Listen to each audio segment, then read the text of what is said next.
But anyway, with all that, hi guys, Tarke Cat here, and welcome to our week 1 Lake of Kalandra Baeclast with BrittleKnee joining us as a special guest. Hello. Before we... Ziggy, how dare you? Before we get started... This is not a show where we all talk equally, Ziggy. This is a Tarke comes, Tarke says what he wants to say, and then the others, when chosen, can be gifted the vocals. Anyway, Grimro, you said you wanted to open the episode with something? Yeah, all right, okay. Definitely pretty early to put this on me. Anyway, I just wanted to address maybe my stance in this podcast, because I imagine we're going to be talking about some pretty spicy topics, which may have some relation to the end game and some dropping of items. So I'm obviously going to have some viewpoints on that one. But I just wanted to put myself out there and say before we get started, I am in full support of the boycott by Empyrean's group, Snap, and all that stuff like that. It's obviously no fun if the way you like to play is modified heavily in the game. So yeah, but however, having said that though, obviously there's still a lot of stuff to do. There's lots of interesting stuff to try. And that will obviously be my viewpoint moving forward in the podcast. So yeah, don't at me. That's very reasonably stated, Grimro. You see, Grimro hasn't been around the block quite as much, and he thinks that he can get the head of people clipping him out of context. Whereas I quite realize that it doesn't matter what. So it's nice to just make it easy for people to take you out of context. So I Nice. personally think that only streamers should get drops, and that everybody else, all the other plebeians, should have to beg in our chat for loot. That's the only way they should be able to get even morsels of scraps. So you just make it easy like that. Yeah. Beautiful. BK, have you got any buzzwords you want to throw out there? Not particularly. I think I'm going to be a little bit on the more positive / reserve side too, so I'm expecting to get onslaughted. Okay, fair. But that's okay. Lance, before we get into it, have you got any opening statements, any groups you'd like to attack or defend before we get into it? I have so many groups I want to attack that I just can't really choose. So I guess I'll start with the statement of I'm a league enjoyer. So you guys can get out the pitchforks and take me out, because I've been enjoying the league, and I hear that's illegal these days. So that's my offensive statement for the day. Yeah, we're gonna have to throw you in the slammer, Lance. Sorry, dude, you're out of here. Take me away. Okay, so before we get into everything that's happened, let's just start with a nice easy one. If we just go round table, what league are we playing in? What build are we currently playing? And just go it from there. So BK, what are you playing at the moment? Playing Explosive Trap. Started off with the usual lightning trap mine shenanigans that I like to pull during league start just because it's fun. Transitioned into Explosive Trap around BA like usual, and did my usual early Atsiri farming and whatnot. Made a little cash and then moved on. It's been all right. We can get into more later. Have you been getting any of the Trial Master stuff from the Atziri you've done? Not from normal Atsiri. I haven't gotten a fragment from her. Is that how you get it, by the way? I haven't actually. I'm not sure. I was just gonna let myself be pleasantly surprised if one ever showed up, but at least from the runs of normal, I have not gotten one. Okay. Ziggy, what about you? How's your start going? I am, for the first time in years, playing hardcore trade once again. I've only played a little bit of hardcore in some of the events like Endless Delve and stuff. So it's been a very enjoyable change of pace, actually. So GGG could basically be doing anything right now, and I would be having fun just because of the virtue of I'm playing a different game to what I usually play. I have a different mindset, I have a different pace and everything like that. So I lent into the wind, I guess, ultimately. It's an awful time to be playing hardcore. Peewee's a far better softcore game right now. But you know, just accepting that and having fun with it has been enjoyable. But I'm playing I played Righteous Fire originally, Pox's build, great. Died to Toxic in Lake of Kalandra, so worth, very good. And then now I'm playing Lightning Conduit, and it's amazing how good a skill can feel mechanically when it just does all of the damage. I actually don't know how good the skill is, the design of the skill is at all. It just does all of the damage, so it doesn't matter, so it feels amazing. So I'm having a good time. Yeah.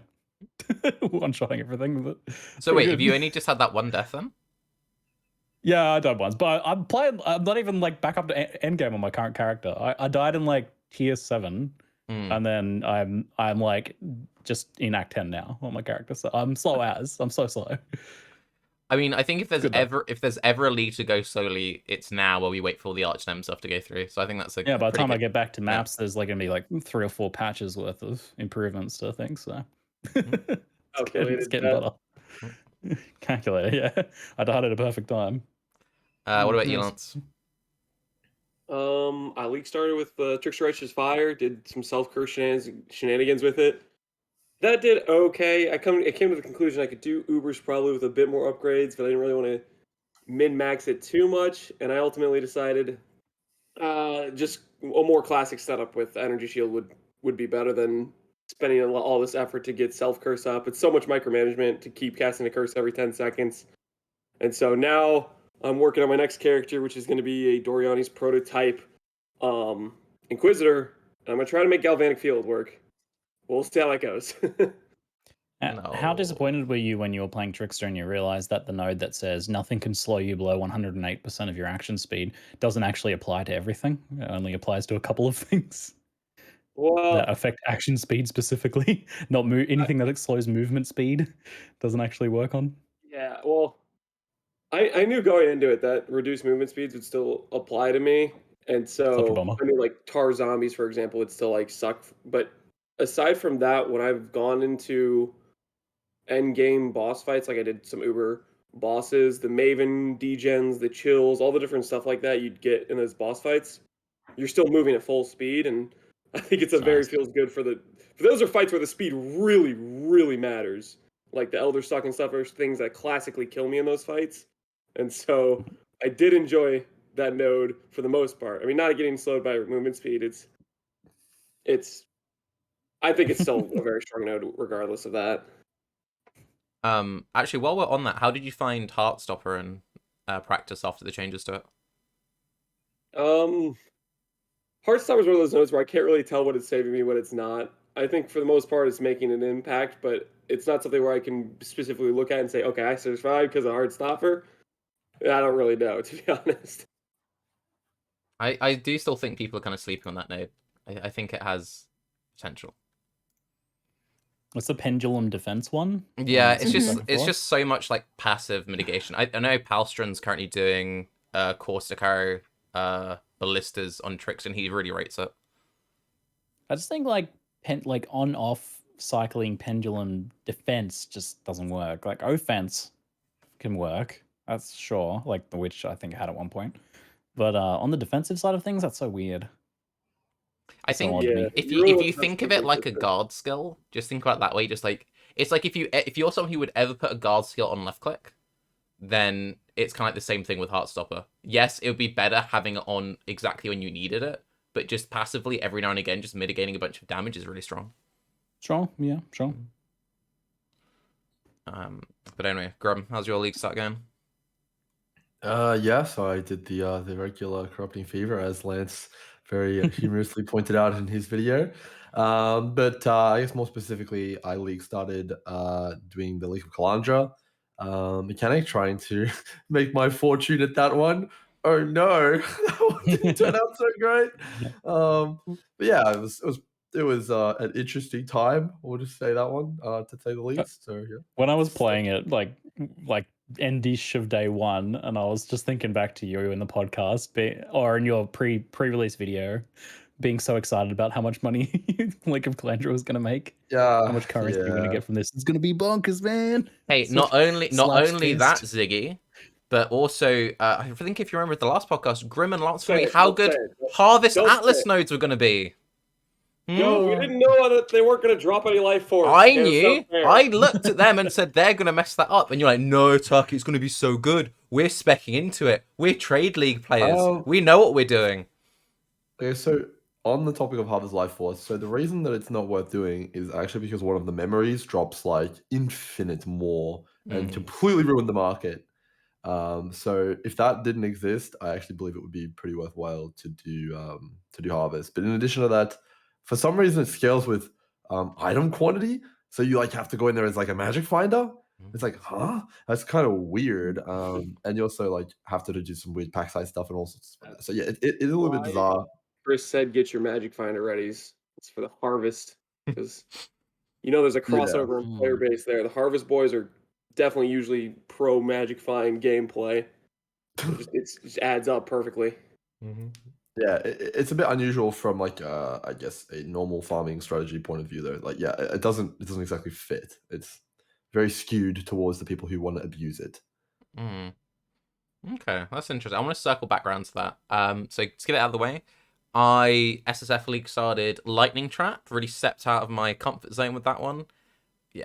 I have to say with the like complete lack of really many meaningful balance changes, this for me was the hardest league to pick a build and come up with something interesting and new. So I was like, I'm just gonna play the same thing again.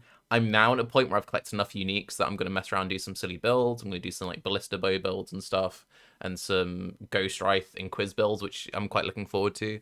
But yeah, but otherwise it's been going all right. I'm tier 16 maps now. Haven't done like any Uber bosses obviously because SSF, but we're getting there. We're playing the game. Lake of Kalandra is the most difficult content I think I've probably done. From like a traditional like Alk and Go player, the difficulty is absurd. From people who do like super juiced maps, how would you compare the difficulty of like tier 16 lakes, like the final tiles, to like triple beyond delirium orb stuff or whatever? Okay, so from my experience, because I have like the mage blood and stuff like that. Like we're not like super juiced yet, but we're pretty juiced.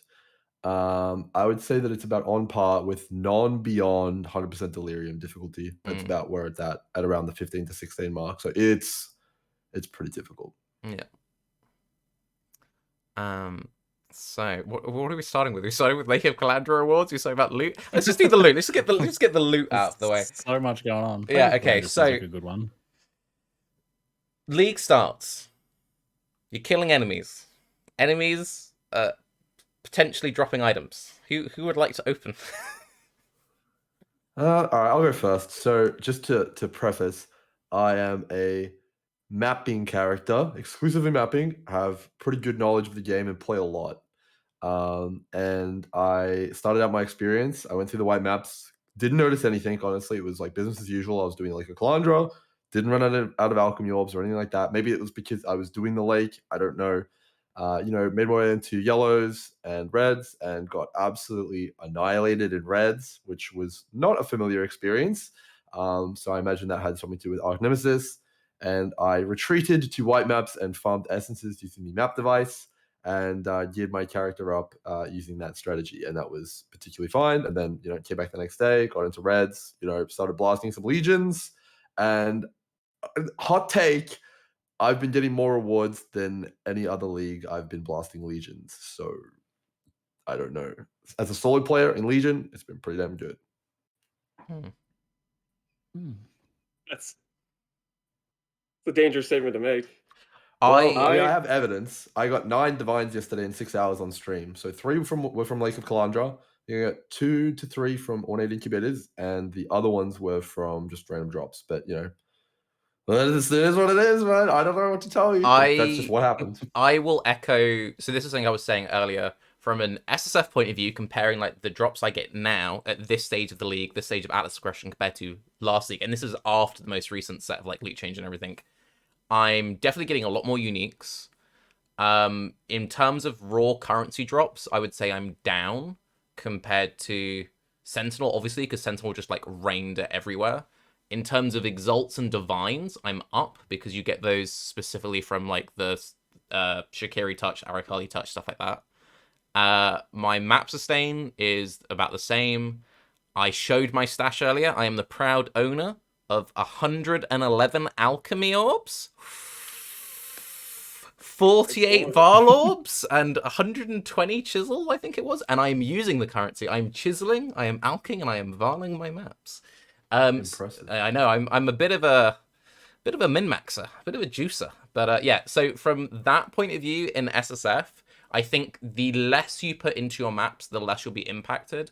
Also, Ben, who I think we can probably all agree is the best player in Path of Exile, or at least the closest you can get to the best player in Path of Exile, he said from a hardcore SSF point of view, his loot is better this league than last league. Granted, that's Transmute and Go, tier 16 maps. But so there's like a massive difference between like Transmute and Go gameplay and then what other people are doing. But on the lower end, the loot isn't as extreme as some people are saying, and I would say everything with MP's group, everything with Snap, incredibly knowledgeable players. The numbers they're throwing around for their level, I completely agree and believe with. But I do think there's been a big issue this league with, instead of people playing for themselves and looking at their own item drops, they're looking just at these very specific players and being like, that's affecting everyone to exactly that amount. And I do still think there's improvements to be made, and I do still think there's valuable feedback to be made. But I do wish more people were giving feedback of their own experience of playing the game rather than just copying other people. And finally, I do wish a lot of the content creators who are making videos about how terrible the game was were actually playing the game, because I feel like you kind of need to play the game to have an opinion on what it feels like to play the game. What about the other three of you? Come on, throw your hat into the ring. Let's see what you Yeah, have I to definitely say. think it's one of those issues where it's really hard to quantify how much individual player experience is affected by the changes. Like, it seems more like there's just overflow of complaints coming from various places across like the PoE playstyles, and it's been, as far as I've seen, it's been really hard to talk to each other too, because everyone is really firm in their own camps of like what they believe. And then, of course, the usual like misinformation, exaggeration, statistical illiteracy. And it's just like, at the end of the day, we're all guessing values, but my experience was not really affected.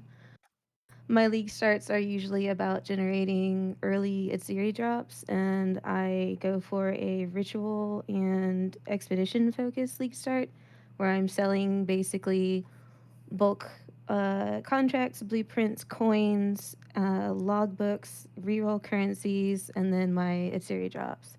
So none of mine were like raw farming focused, but I always had like the things that I was usually selling, like logbooks go for anywhere between like 20 and like 70 C if you've got a good one, and stuff like that. So like I lived in a happy little bubble for like 4 days where I had no idea any of this was going on.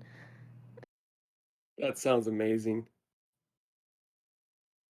Yeah, like we tend to keep it pretty chill in my community in general. But yeah, I did sort of have the usual currency pressures while progressing my atlas, but that is completely normal. It's like playing a roguelite. When you die and you get knocked back down to the beginning and you're slow and your gun doesn't do any damage and you can't run fast and you have no clear. Like this is sort of normal for a league start. So I just was like, I'm out of vowels. It's okay. I'll just go buy some. How about you, Lance? Yeah, I would say my experience.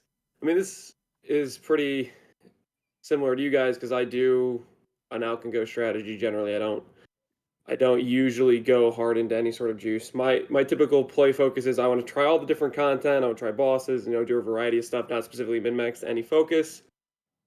I the entirety of the league until I went to Reddit or got linked to other people's videos was the loot's better. I was dropping a ton of fractured items. I've dropped more fractured items than I have ever before in the entirety of my playthrough of Path of Exile. And fractured items are the strongest crafting bases in the game, pretty much. They make crafting items so easy to get like 5 mod items that are really good. So I was like, man, this is crazy. These fractured items are great. I know people meme on like the whetstone blacksmith thing, or the scraps. But for me, that was like, okay, I click this 10 times, and that's like 1,000 wisdom scrolls that I don't have to click. And I was just happy about it. I know we're getting like flooded with them, but I look at those things, I'm like, okay, I don't have to click that much anymore. I get to make some glassbore baubles or whatever, and I can have quality on my flasks because I don't really get many of those. and I felt like, oh, this is nice. I'm getting all this currency. And then the second I like after I like finished for I don't know day 2 or whatever, I just am bombarded with all these negative videos about how the game was destroyed, and my own perspective couldn't be farther from that in terms of like this is what I've experienced, and everybody else is saying the game is dead, and they don't match up at all to me. So I'm like, it's like I go watch all these videos, I get a little bit depressed, and then I go and I play again the next game, and I'm like, oh, the next day, and I'm like, oh, I'm having fun. It's still a fun game.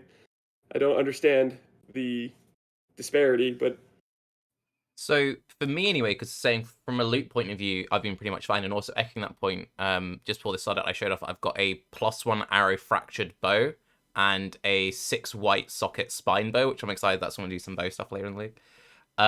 For me, most of my complaints haven't so much been about the drop tuning. It's been specifically about the difficulty of Archnemesis, the loot rewards in terms of Lake of Kalandra, the Scourge rework, the handling of the Harvest rework, and generally just the communication. That's where most of my complaints have been. Not so much about the loot specifically, but kind of just how we ended up in the situation, the poor like messaging, and like a really small example that like no one's really been talking about because it's such a niche thing. So Atlas Memories is a new thing that came out this league, and when I watched the reveal trailer, I'm watching it, and the first screenshot we see is Atlas Memories on yellow maps, and Chris says this is a very rare thing that can drop while mapping. So I'm like, all right, cool. This is at some point while we're mapping, I'll unlock this. It might help with Atlas progression. There'll be some cool, silly things. I could do some crazy breaches or whatever. The way they actually work is it's a 1 in 50 drop from tier 13 plus maps. Now, you can apply memories to a white map or a yellow map if you want to.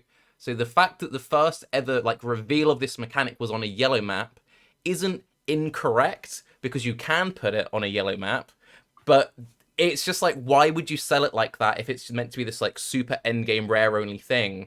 Because all you have to do is just say they're a very rare drop in red maps only, and it's just like lots of small little things like that is why I think the messaging is just like so confused around this whole league in general.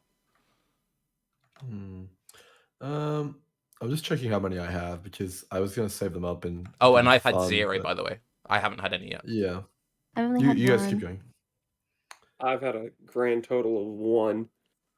We were doing personal anecdotes of our loot experience, I guess, was the intro topic. My Yes. personal anecdote of loot experience has 0 value because I swapped to hardcore and I'm playing very slowly. So you gather a lot of wealth when you're releveling characters because you don't spend anything, so your wealth only goes up. So yeah, it's completely out of whack for me. So I have no real comment on any of that. But what I can comment on is though that Lake of Kalandra was like end of day 1. I was like, this seems like a balanced league mechanic. Like if they were going to implement it into the core game, I'm like, okay, like yeah, there's not too many monsters rushing me all at once, and I'm not getting too much loot.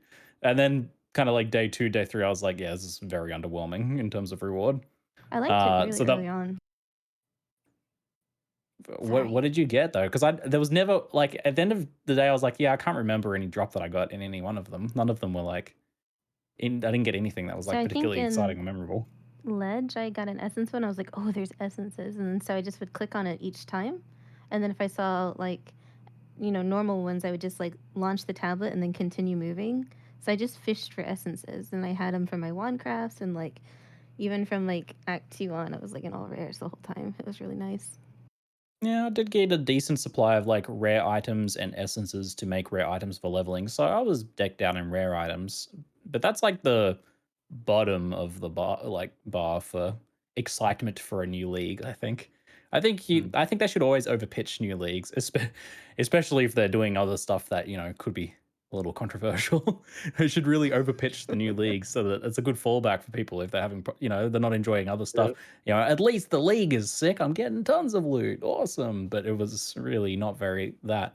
And that's on top of the kind of, well, I guess we weren't really specifically talking about Calandra yet, but yeah. Yeah, just on the memory thing before we move on. So I've got 1.2 million kills on my character, and I've got 6.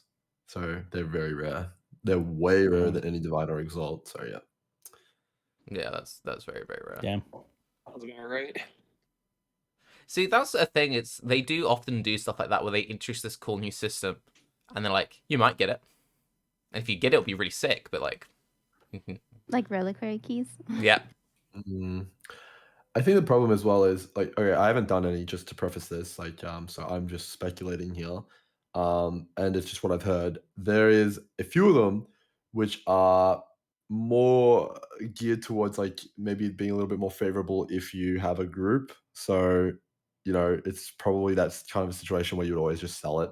I know the harvest one is fine, probably solo, I think, and maybe the essence one. But I do believe there is one of them which is like you would just always sell it to a group. I think it's Nico or something, or Einhar. I don't know. I don't remember. But yeah, the extremely expensive one. So you would just never run it as a solo. It's been unfortunate. Why is that? Why is that? I actually I don't know. As I said, I haven't actually run any of them, but I remember people coming in and saying it's like, okay, then yeah, they're not worth running by yourself. But yeah, I haven't actually done it myself. So I imagine if there's like a red beast one or something that you'd want to run that in a party. That's Then you true. get literally 6 times the value. Yeah. That But, makes sense. Yeah.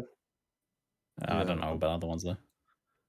I'll just check the price of them right now. So it's like The one I Nico. got was a Harbinger Portal one, and that one was a complete letdown. I think it basically I did a course Harbinger. of like 5 maps where they just had a bunch of Harbinger portals, and I would take a really long time to go through the Harbinger portal spawn stuff, and then I'd get 8 Chaos Shards, and I'd be like, this seems not very good. So Nico is 2C. Einhar is like 45. Elva is, let's see, is 5C. Oh no, these aren't looking too good, guys. No, I was think surprised. there's multiple versions for each master too. If you're just Yeah. looking for master, you probably find the cheapest version of it. Oh, is Isn't there this like different? 4 maps or something for each one as well? Like they have 4 maps. So that like is included in the price, the fact that they are maps as well.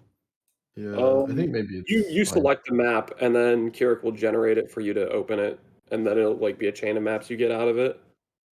And those maps are, free. So if you're like buy what's a tier 16 map cost, and then True. you put this in and it's like 4 maps. So if the prices are like 5C and then a tier 16 map is a similar price, that's kind of weird. I believe the Einhar one has a high density of Archnemesis monsters in it, so obviously that has some shenanigans for group play. Don't quote me on that though. That's just what I'm being told.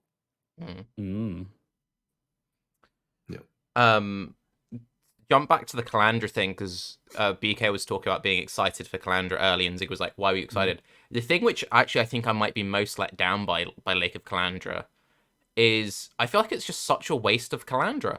That was the thing that I was most excited for, and I was like going into each one early, like excited whenever I saw the little dialogue lore things. And I think there's only like 5 or 6 of them, unless there's something that I'm missing where I unlock a new thing. But it like if you listen to the lore, it sets up lots of really interesting stuff, and it's like, oh, cool, where's it going? And then it's just like, oh, that's it. It starts off really good, doesn't it? You. It just starts squawking at you, basically. Yeah, then she just yells and then like throws some bad jewelry at you and then leaves. And Why? you're like, okay. Thanks. It's like, so for example, just briefly, because I'm sure not many people actually sat and listened to all of it. There's a bunch of stuff where she's talking about she got trapped there. You wouldn't use essences if you knew what they were really about. That she's been in contact with people. The people said they were going to free her, then they didn't free her. She talks about her children, which is sin and innocence, how religion is like a scam and all this stuff. And then it's like, oh, but the people are coming. And I'm like, oh, and then it's just like, oh, that was... She's just a crazy person on the street, like wearing a sign, ringing a bell. Which would be... Crazy people are coming. You wouldn't use essences if you didn't know what they were. Which would be completely fine if it wasn't... like, that would be completely fine if it wasn't literally, like, the most iconic character in Path of Exile lore. It would be like... It's perfect, though. It would be like if the Burning Crusade, where they had Illidan on the box cover, the only thing he does, he just says, like, 5 lines to you, then pisses off for the rest of the expansion. You'd be like, why have you done that? Like, why would you milk that for just 5 lines of dialogue? It's such a, like... I feel like whenever games do this as well, or like worlds do this, like they like take their big ephemeral massive character and then they make them real. It's always a letdown, like the Titans in World of Warcraft and stuff like that. It's always like, well, okay, well, that's no longer very special now, is it? So yeah, I agree. I think, and why is she a bird? I don't know.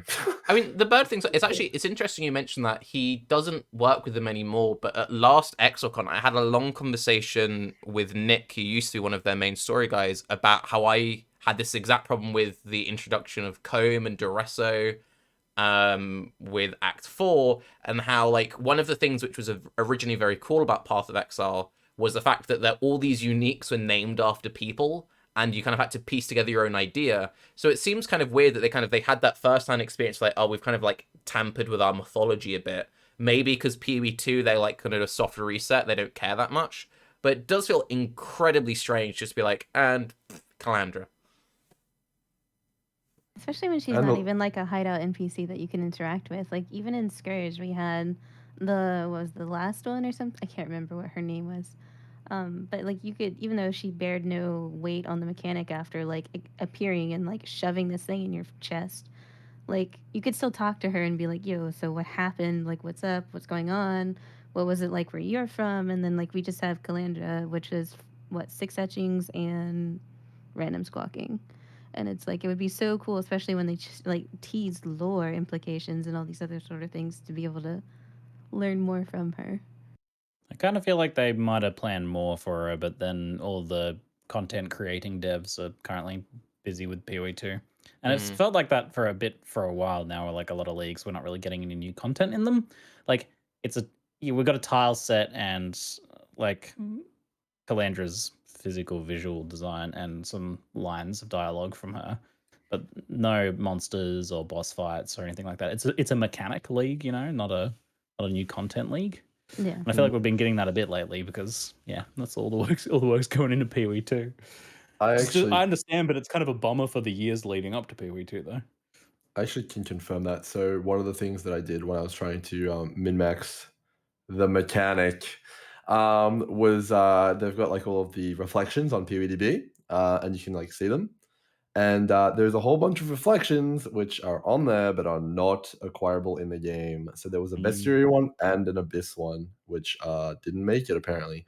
So those are pretty telltale signs of something went wrong when the development was going on with the league. And the league was delayed. At least. Yeah, it was delayed. Yeah. Yeah, the whole thing is very strange. And it's kind of a bummer because I really like the design of Lake of Kalandra. It's worth mentioning that like the design concept of this like gauntlet of challenge tiles, it's in line with temple building, and it's kind of like, a better synthesis in some ways. And, I think it works really well, and it's separate to map juicing, so it can be balanced on its own merits and have rewards scaled appropriately to it and challenge scaled appropriately to it. And I don't know, there's a lot that could have been done there with that.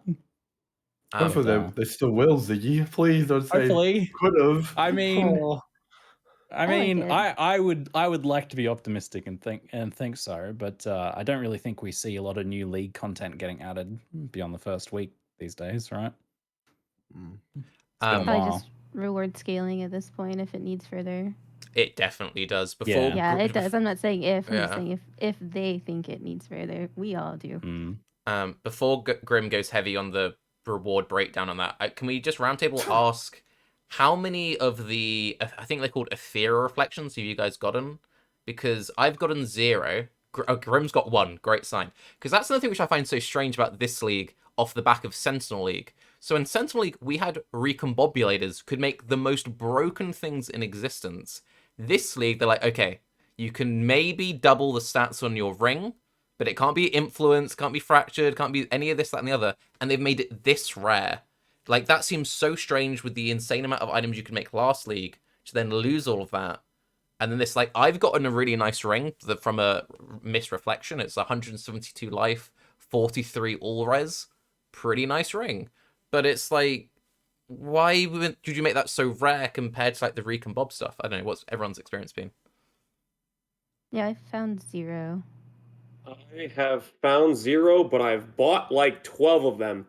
And I could say they're really good, but they should be way more common. It feels like the mistake they make pretty regularly, where they're like, okay, this is the rare thing of the league mechanic.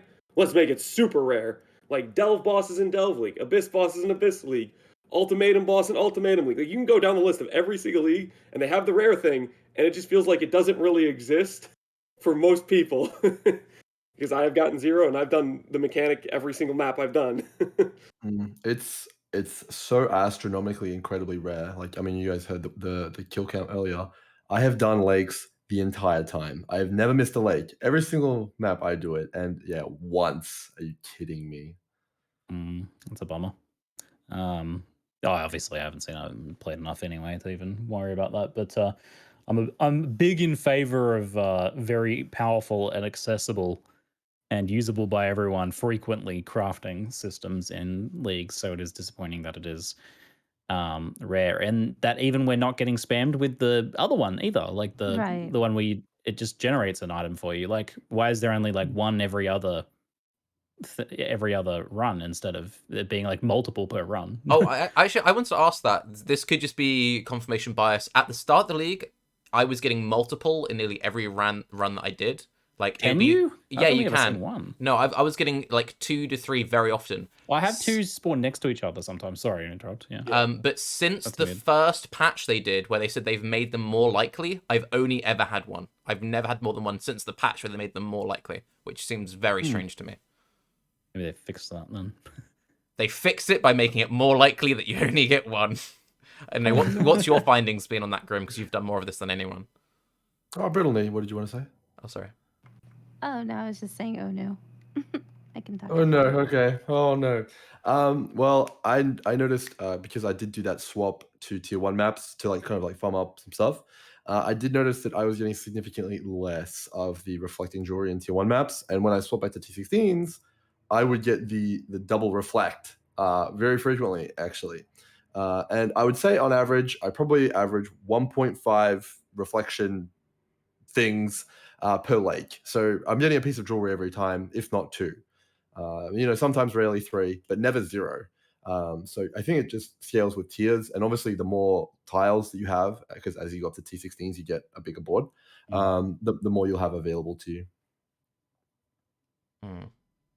I guess I've just been unlucky then, because I've been doing them just in red maps for 3 days and only ever getting one, but just not running enough maps, I guess.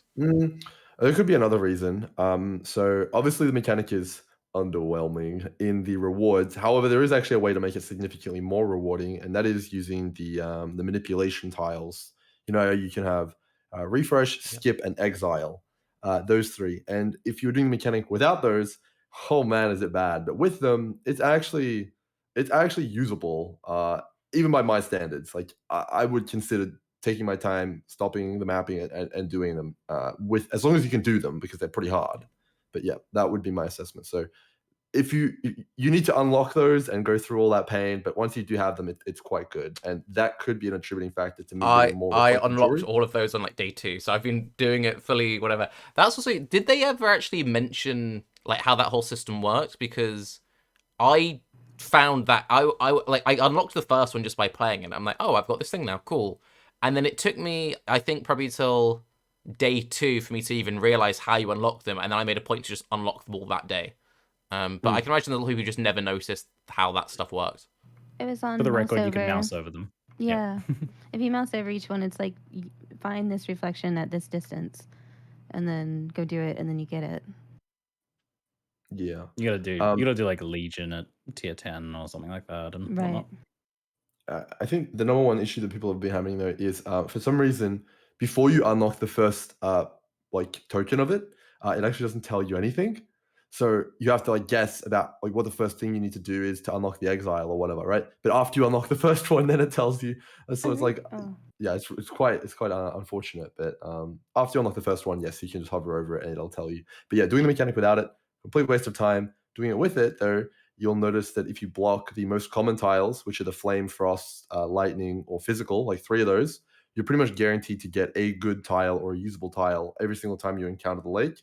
And the goal is to build a lake full of the notched silver and gold elemental tiles. That's the best way to get the most rewards. And those might have a higher chance of the reflections, maybe. Do you want to touch on how the league rewards feel even after the buff? Sure. Okay, so those notched elemental tiles are quite good, actually. Especially when you put them far, far away, you can get like 8 scarabs from a single chest if you roll scarabs. You can get like very large amounts of bubblegum currency. Like you'll never run out of alks again. Oh boy. And you have a pretty good chance of getting like high tier currencies like divines, and if you get unlucky, you get an exalt. But yeah, overall those feel good. The elemental tiles are great. It'd be good to be able to manipulate them a little bit. Like if you really wanted to farm uniques as an SSF player, the frost one would give uniques, but it's up to them if they want to make that change. But overall, those are great. They're fine. The real problem though is the league mechanic tiles. They are a complete waste of time. I would never recommend anyone to place any of those apart from only the very best, and there's like 2 or 3 of them on your board. They're otherwise completely useless. That's a bummer. On the league mechanic tiles, I think the other thing that's drove me insane about this league mechanic is the whole, if you scale the difficulty, you make it like it feels like crazy delirious map level HP scaling or damage reduction scaling. And the rewards do not scale like at all from what I could tell if you put like league mechanics far away. They feel do, just good. but it's How not. much do they? Okay, so I mean, I've tried really hard to make this thing good, man. I'll tell you that. So I put a harbinger all the way around, all the way at the back, right? And it drops a lot of splinters, right? Of the currency splinters, but it's still like 5 chaos, man. Like, what am I meant to do with that? And if you put like an essence one all the way at the end, it's got like 12 essences per thing, right? So it's like, but like they're like pinnacle bosses. It's like fighting Maven. Yes. Made that mistake yeah. more than a few times and had to kite it all the way back through like 12 tiles just to try and live. Yeah.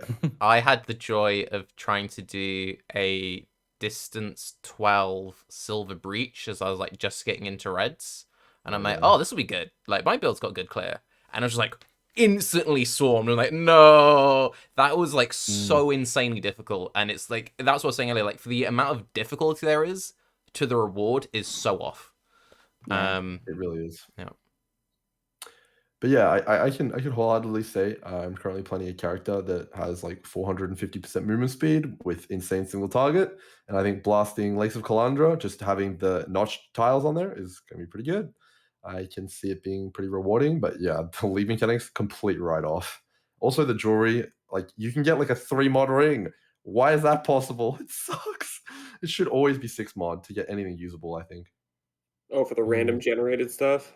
Yeah. Yeah.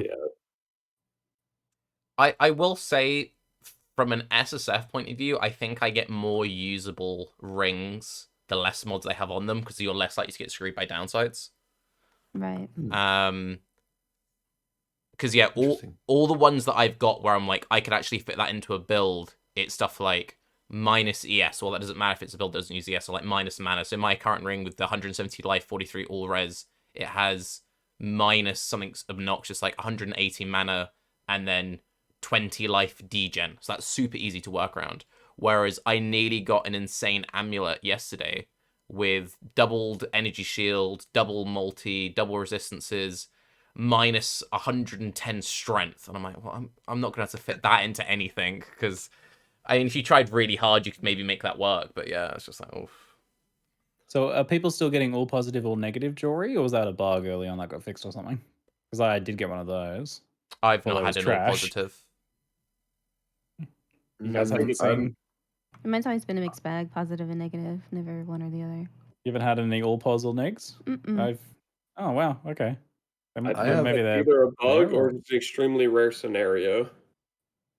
I have had it. because I was seeing a bunch of them getting like shared, and then I got one shortly after myself. I got one that was like, it's still in my stash, but it was like 5 mods, all positive on one side, all negative on the other. I was like, oh, that's cool as like a rare outcome, especially if that happens on the ones you can put your own ones in. You're like, someone gets a doubles all their affixes, no drawbacks jewelry or something. That would be insane. A few people in chat are saying they got all positives yesterday. Nice. Yeah, I think so that's still it must happening be then. still in. Yep, that's really Just rare. cool. It's nice to have a little chase crazy thing like that, outlier. Yeah, unless we were seeing like the more common, just getting them in the first place a bit more frequently. See, even that seems a bit weird to me, though, because usually in past league mechanics, GGG is very bad for, like, dangling the impossible, insanely rare outcome. So it seems kind of weird that they didn't open with, like, by the way, and if you're very lucky, you could get a 5 mod or a 6 positive. Yeah. I wonder if it's going to be a synthesis scenario again, because That was the only other league which I absolutely crucified for its rewards. I went on record and absolutely blasted the hell out of that one. But then later on, everyone just decided it was rewarding because of the synthesized bases. So I guess there's a possibility that you could just have the lake be worth running because you could get a jewelry item. I have some opinions on that, which is the jewelry you can create can be much, much better than previous stuff we've made. For example, yesterday I made 2 rings, and I did get lucky on these outcomes, but you can set up this sort of scenarios where you have almost like a 50% chance of success. But I made 2 rings, and between 2 rings, I have 400 life, 100 strength, 100 crit multi, and minus 200 lightning res, which for a Doriani's build is absolutely like, yeah, I don't know how you could beat that with the old jewelry. I think it's impossible. But that's the case where you can take advantage of one of the net downsides as well. But just like say I don't. Oh, I also have 2 minimum frenzy charges on those rings as well. But say I take away the minimum frenzy charges and 100 strength, I could get those rings with a 50% chance if I set them up correctly, which wouldn't be too hard with fractured mods. So there's like very good crafting potential for the ethereal mist, but the ethereal mist is the really rare thing. So Yeah. I think my overall assessment of the entire league, in fact, is that there's obviously a lot of rough edges, but there's also like we haven't had that much time to actually figure out what is even going on yet. Like I still have no idea really what's going on. Like I'm still testing stuff. I haven't even done like a test on how profitable the lakes are over like 50 lakes, right? So I think it's a little bit early to call. And like Lance has only used 12 reflecting mirrors, man. What do you mean? He needs to do 100. How much did those cost you in Trade League? they cost a divine for per difficulty 10/11. If you want to go for something like difficulty 13, 14, and 15, they seem like they're 2 to 4 divine. 2 to 4 That was divine. mine. I sold my 14 for 2 divines, and someone bought it. Yeah. But that's roughly the going rate right now, which 1 divine investment for getting items that have, like for an amulet, you could have a +2 80 crit multi amulet with a 50% success rate on for a +2 80 crit multi, which is like 1 divine or 2 divine investment. That's pretty crazy. I mean, you're also Do we know- getting all the rewards from that lake as well. So yeah, 1 divine seems very cheap. Yeah, most people. the lake set it up well. A lot of the Oh, ones that's I the bought point. Yeah, had yeah. tiles, which means they probably didn't unlock the banish mechanic yet. That once people start doing that and they start exiling it, and there becomes an economy around map runners, like lake runners, because you need a cracked out character to do it, right? Like it's hard to do like the bosses at the end. I think there will be like lakes will probably go for about 20 to 30 C if they're constructed correctly. And you've got the paradise tile. I don't know if you guys have tried that one out. That one's Pretty fun. crazy. Yep. That one goes for about a divine, depending on the distance. And then you've got the lance tile, which goes for 1 to 2 divines. So, there is some potential, especially if they do another pass on the lead mechanic tiles, to be a very rewarding mechanic, which is going to scale very well into endgame. So I don't really have too many concerns. As long as they do one more patch, I think we're basically gaming. Before we move off that, you both touched on something I wanted to mention. Do you think there's currently a bit of a problem with the community where unless a league is rewarding just straight raw currency, like that's the only metric in which a league can be considered worth doing? Because it does often feel like, oh, it dropped all this stuff. Well, was it like raw chaos? Shit mechanic. Okay, so I think this is actually the problem with the league, actually, in fact, and why people are saying they aren't getting any drops. So historically, back in my day, you couldn't sustain alchemy orbs. You couldn't sustain anything. We used to run Underground Sea to get the alchemy orb divination card so we could actually alch our maps. Now, to my knowledge, What the hell? What timeline is that? The old timeline, dude. Elder Underground Seas, dude. Let's go. Anyway, I'm not trying to obviously to say anything here, but what I'm basically trying to get at is that the base monsters in maps haven't changed since that time, to my knowledge, and there's no extra juice early on in the Atlas. It's just the monsters, man. So you have been pushed back to the days in which we ran Underground Sea for alchemy orbs, and that's why people are struggling. And the reason for that is because the elite mechanic doesn't reward anything, and or all the content creators, including myself, were telling everyone it wasn't worth doing. So if you're not running elite mechanic, you're basically playing standard, and standard was basically really rough. Right? You don't get that much stuff from normal monsters. You never have. So that is definitely probably one of the biggest defining factors, and the fact that the league mechanic isn't worth running is the problem, and that is why the economy is so screwed up, and people can't progress, they can't buy any items, and it's so messed up. So from GGG's point of view, then, since like as Lance was saying, you can make these really crazy things. Like, do you have to? Does the league have to like give a really good crafting, but then also give a bunch of currency? Like, what's the win there? Well, I think first and foremost, the league needs to always be worth doing. Every content creator should be able to say this. Oh, you need currency, man? No problem. Just head to White, smash some of the new league mechanic, man. It's gonna be so good. Everyone needs to be able to say that. You need to be able to get some supplies for mapping. You should feel like you're making some currency from it, like whether it's chaos or something you can sell. I think that's just basically mandatory for every league mechanic now, if it needs to operate in Trade League, and it didn't fulfill that this league. No, usually Yeah, league mechanics. Sorry, go ahead. You go ahead, BrittleKnee. I was just gonna say that usually a league mechanic breaks down into its like compelling pieces, either by providing like some sort of unique reward, like tainted currency and Recombinators last league, like the sort of integration into your normal mapping experience, or the opportunity cost of it rather is relatively low, where it's like Alva dipping into an Alva or hitting your Sentinel, or that the rewards are high enough to merit that it's worth doing it over what we have now, which is, juiceable in-game atlases. And so, like, to find the right balance and all of that is always going to be incredibly difficult. And it always feels like, at least these last couple of iterations, that they're always too scared, I guess, to kind of like fully implement it and be like, here, bam. Yeah, I think the biggest issue is not even necessarily the end game. Like that's like all fine and well. Like they're working on that, but the early game is something that they cannot afford to mess up, because it really is, the game is balanced around the league mechanic being good early. I think it was good early story, but it petted off definitely in maps, because you got more of like the generic tiles rather than the other ones, because I guess they're counting on you building up the exiles and everything to be able to manipulate it, and then maybe perhaps balanced around that too early. I think like a campaign, it should always be busted. The league mechanic should always be busted. People should always be like, "Oh man, I got a Wanderlust and a Tabula and a Gold Rim in Act 2, man." Like, who Yeah. cares if the the campaign is easy for them because of the league mechanic was too rewarding. I don't think people quit because of that.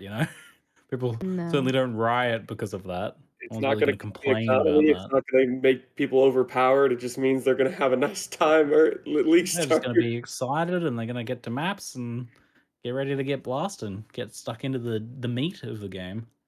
I think we can all agree that at League Start, if you make it through Mudflats without getting PK'd by a rower, you deserve a prize. Hell yeah. Yeah, the game definitely reminded me of how hard it is these days in those early acts. Like, oh my god, getting blasted by the water things in the caves, just smacking me with their little projectiles. Like, what the hell? Yeah, that stuff does so much damage. Oh my god, game's scary. I think ultimately the issue though, with this league, which is why everyone had such a bad time, is that not only did the league mechanic not give you any extra help early like it normally does, but in addition to that, there was a new insurmountable wall placed in yellow and red maps. Hello, Archnemesis. It was brutal. What do you think? I'm glad you brought that up. I don't know how they managed to undo or felt like they undid all the balance tuning of last league when it came to Archnem. What was your experience for that, BK? Let's say my Alice is completed, but I'm like 92 instead of 97. I died a lot more than anticipated, and I actually ended up having to prioritize some of my like defensiveness that I like build into the build towards like when I'm approaching doing the end game bosses. Like, one of the last things I'll do is usually go for the reserve shield so I can fit in determination before going after bosses, like the pinnacle ones. And like I did that really early this time around. Like, as soon as they were hitting the market, I was like, okay, I gotta get determination into this build. Yeah, I can 100% echo that. So I'm also playing a Trapper, but in SSF, I've been level 90 for multiple days. I will do like, Very nice. it's great. I'll do like a bunch of red maps, get a bunch of XP, and I'm like, now let's run a Lake of Kalandra. And then I watch all of that XP go. Slowly die. Yeah, it's like, all right, cool.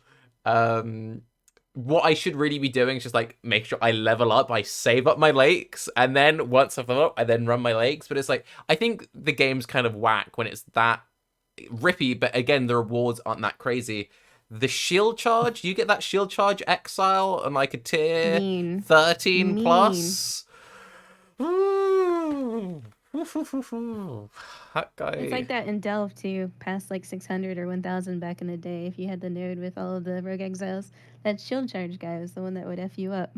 And yeah, and that's this league. They make Archnemesis super crazy. They've made Rogue Exile super crazy. But anyway, Lance, what's your experience being of Archnemesis this league?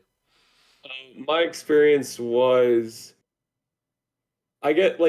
I'm fully expecting each league start for me to have a crappy character and it to be rough, and so it felt like it was rough. I didn't really have a good perspective of how rough is this because I know I have a crappy character. I know I'm speccing into life-based RF, which I know is going to be scuffed until I switch over to ES. So my perspective is this is going to be a bad time initially, and then I don't know how bad it is, like sort of thing. I mean, I could get through the maps fine, but there were some things that I definitely noticed being a lot more punchy, like Rogue Exiles seemed like they went from pushover tier to pretty dangerous, I felt, and then rares, if they stacked the right modifiers, were rough as well. So it's like I don't know. It didn't seem like it ended the world for me, but at the same time, my perspective was this is gonna suck until I get better gear, anyways. Actually, that's the point, Ziggy. Since you've been playing in hardcore, you've probably got the best experience of this and been doing a lot of the campaign. How did early Archnem feel? It's very funny because so you folks know I rather strongly dislike Archnemesis, right? Like I've been speaking against it pretty frequently and suggesting alternate designs and various different fixes. I've got like 4 or 5 different ways that I'd like to see it get done. And yet I have had a better experience with Archnemesis this league than last league. The fact that I died in tier 7 means I've mostly experienced the earlier stages of the Archnemesis monsters and more slowly so. And as such, I have noticed more the positive changes they made this league, which is in putting some restrictions on the number of mods you're seeing early on, and also giving you a bit more space to deal with each particular rare monster by having there be fewer of them. So I have actually noticed and felt much more keenly the positive aspects of that, and those are good. Those are good. I didn't even know yet that there was this that they were more difficult now at red maps than they were last league because of changes. So I didn't even know there was a thing yet. So I've only experienced the good side of it, which is very odd. So once again, I feel like for me, my experience with Archnemesis is they've been making it progressively less worse, and that's been a continued trend based on my personal experience here, which is unexpected. So yes, it's getting less worse. It's getting less worse. Yes.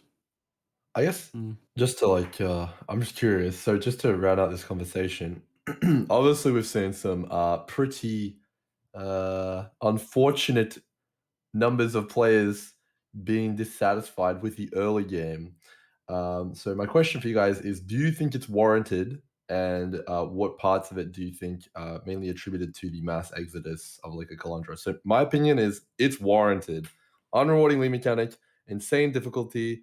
Most people can't even kill essences. Harvest, which was meant to be a bit of a crutch, not very good at early game. It's just like, jeez. So I don't blame anybody, and I completely understand the loot issues that everyone is having. But what about you guys? As much as we meme about, we're gamers, our time is worthless. Time is actually very valuable, right? We have so many games we could be spending it on. So I agree with you, right? Like people's time could be spent in so many ways, and their entertainment time is preciously limited most of the time as well. People have like an hour or two a day that they can, try and maximize their entertainment and relaxation from, the soul-sucking grind of their daily life, if that is the way things go for them. Hopefully not, but sometimes that's the case. So yeah, it should be fun, man. It should be fun. It shouldn't be just all disappointments all the way down. So regardless of whether any one of us is having fun or whether we're not feeling affected by some negative things or whatnot, if people aren't having fun, then get out of there. Take a break for a bit. Hopefully they can fix it, and you can come back to a better league later on. For sure. Okay, I mostly agree that they did poorly. Complaints are warranted, but I also have this knee jerk reaction to how exaggerated and how what's the word the reactions where it's like you completely exaggerate how bad something is, and you make these like really crazy statements, like you say 90% less loot for everybody across the board. And it's not true. It's only really applicable to like MP's group where they're juicing it and they got hit with that, and then everybody's parroting that same number, which isn't even a real number. And then there's this mass like basically toxic attack spam towards Chris or GGG, or like it becomes this super volatile environment. And I think the more we trend towards that, I think this is part of the reason why the communication's gotten worse and worse over the years is, do I say the thing that might make them upset and invoke this reaction, or do I just risk it maybe going unnoticed because I think it's going to be a non-issue pushing it through? And I think that's part of the reason why we get like less and less communication. I could be completely wrong on that, but I feel like it's growing and growing in this level of extremely toxic environment that I don't want to be in, and I would certainly not want to be a person that's getting verbally attacked or abused for the changes I made that I thought were good, trying to improve the game, type of thing. I just want to say one thing. I think that the early game stuff and the end game stuff are completely separate issues, right? I think the early game stuff is vastly, like, the majority of the issue is the league mechanic and the Archnemesis, which is stifling people's progression. The end game stuff is a completely different kettle of fish. I don't think they should be linked at all. But yeah, And that's what I think is part of the issue is the people who don't even have that problem think they have that problem or something, and the communication is like, I don't know, it just becomes this big what's real, what's factual, what's not. Everything's negative, everything's bad. What's my experience? I don't know what my experience is. Somebody told me to hate it, so I'm gonna hate it. But we're versus we could address the things that are point by point, the things that are actually wrong. I don't know. I think a lot of it has to do with aspirational content. So I've already said that from an SSF, Alkengo sort of casual mapping experience, my drops have been kind of fine, and I've always played for the slower journey. But there's a lot of people who play Trade League, even if they will never have a Mage Blood. It's like, maybe this will be the league I farm my Apothecaries, I get the Mage Blood. Maybe this will be the league that I become the Beyond Gamer. I know Balan Mage has spoken about this in the past, where he always had this like goal of wanting to do like the triple Beyond Super Delirious stuff. And when that got brought down a year or however many years ago, that felt like a real loss to him. So if you're someone in Trade League who's currently struggling with your early progression because of the raw difficulty of the mechanics, and then that is a real valid complaint you're having, and meanwhile you're seeing the top MF groups saying our loot is being completely decimated, even if that will never be your experience, losing that aspiration is a massive hit. So you're currently struggling, and then that future potential you're seeing is going down. I think that is an issue for a lot of people. That's understandable. I have thoughts on this, but it's a pretty big topic, so I don't know if you want to move on at this point. Oh, okay, BK, so if much you stuff to give talk your about. point of view, I want to hear Grim's big combo. Sure. Mostly my beef with all of this, and it's very minor, is just more of the communication thing. And they addressed it in the most recent post that came out, as far as saying like we didn't think it was that big of a deal. We were stubborn in certain regards, and then like it didn't hit Chris to make sure that it was in the patch notes. And so like I feel there was some promises made when he went around to the different podcasts about there being more communication up front, and I feel like this is like a misstep in that promise. But so far, they've put a lot of work in trying to fix it. But as far as like the overall sort of feel of the entire community, it's even if we don't like the game in the state it is now, it doesn't mean that it can continue to be changed again. Like it's not like a finality to it, and a lot of people feel that it is. But yeah, I don't know. I'm in it for the long journey too, and I come with now 19 leagues under my belt, and I certainly expect things to be changed within the first couple of months or weeks to the month of the league, even if they don't get the balance quite right.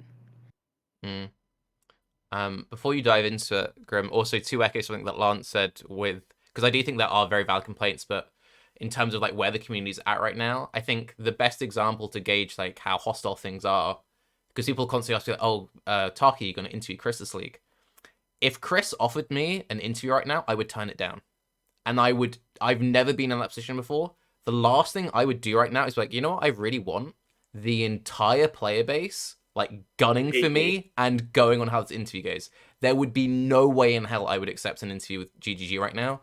And I think that's really sad because I've never been in a situation where I'd be like, I don't want to talk to you guys right now. I'm good. And that I think is a shame. I was saying something similar today that I don't think Chris jumping on a podcast today would be necessarily very helpful. No. I think take some more time to like, you know, make a few more posts, explore and answer all of the questions, talk about the summoners, talk about the loot stuff some more, do some more patches, No. get things on the right track a bit more first. Certainly, I wasn't advocating for there to be a podcast tomorrow. They need to fix stuff and allocate resources to that. Right, go for it, Grim.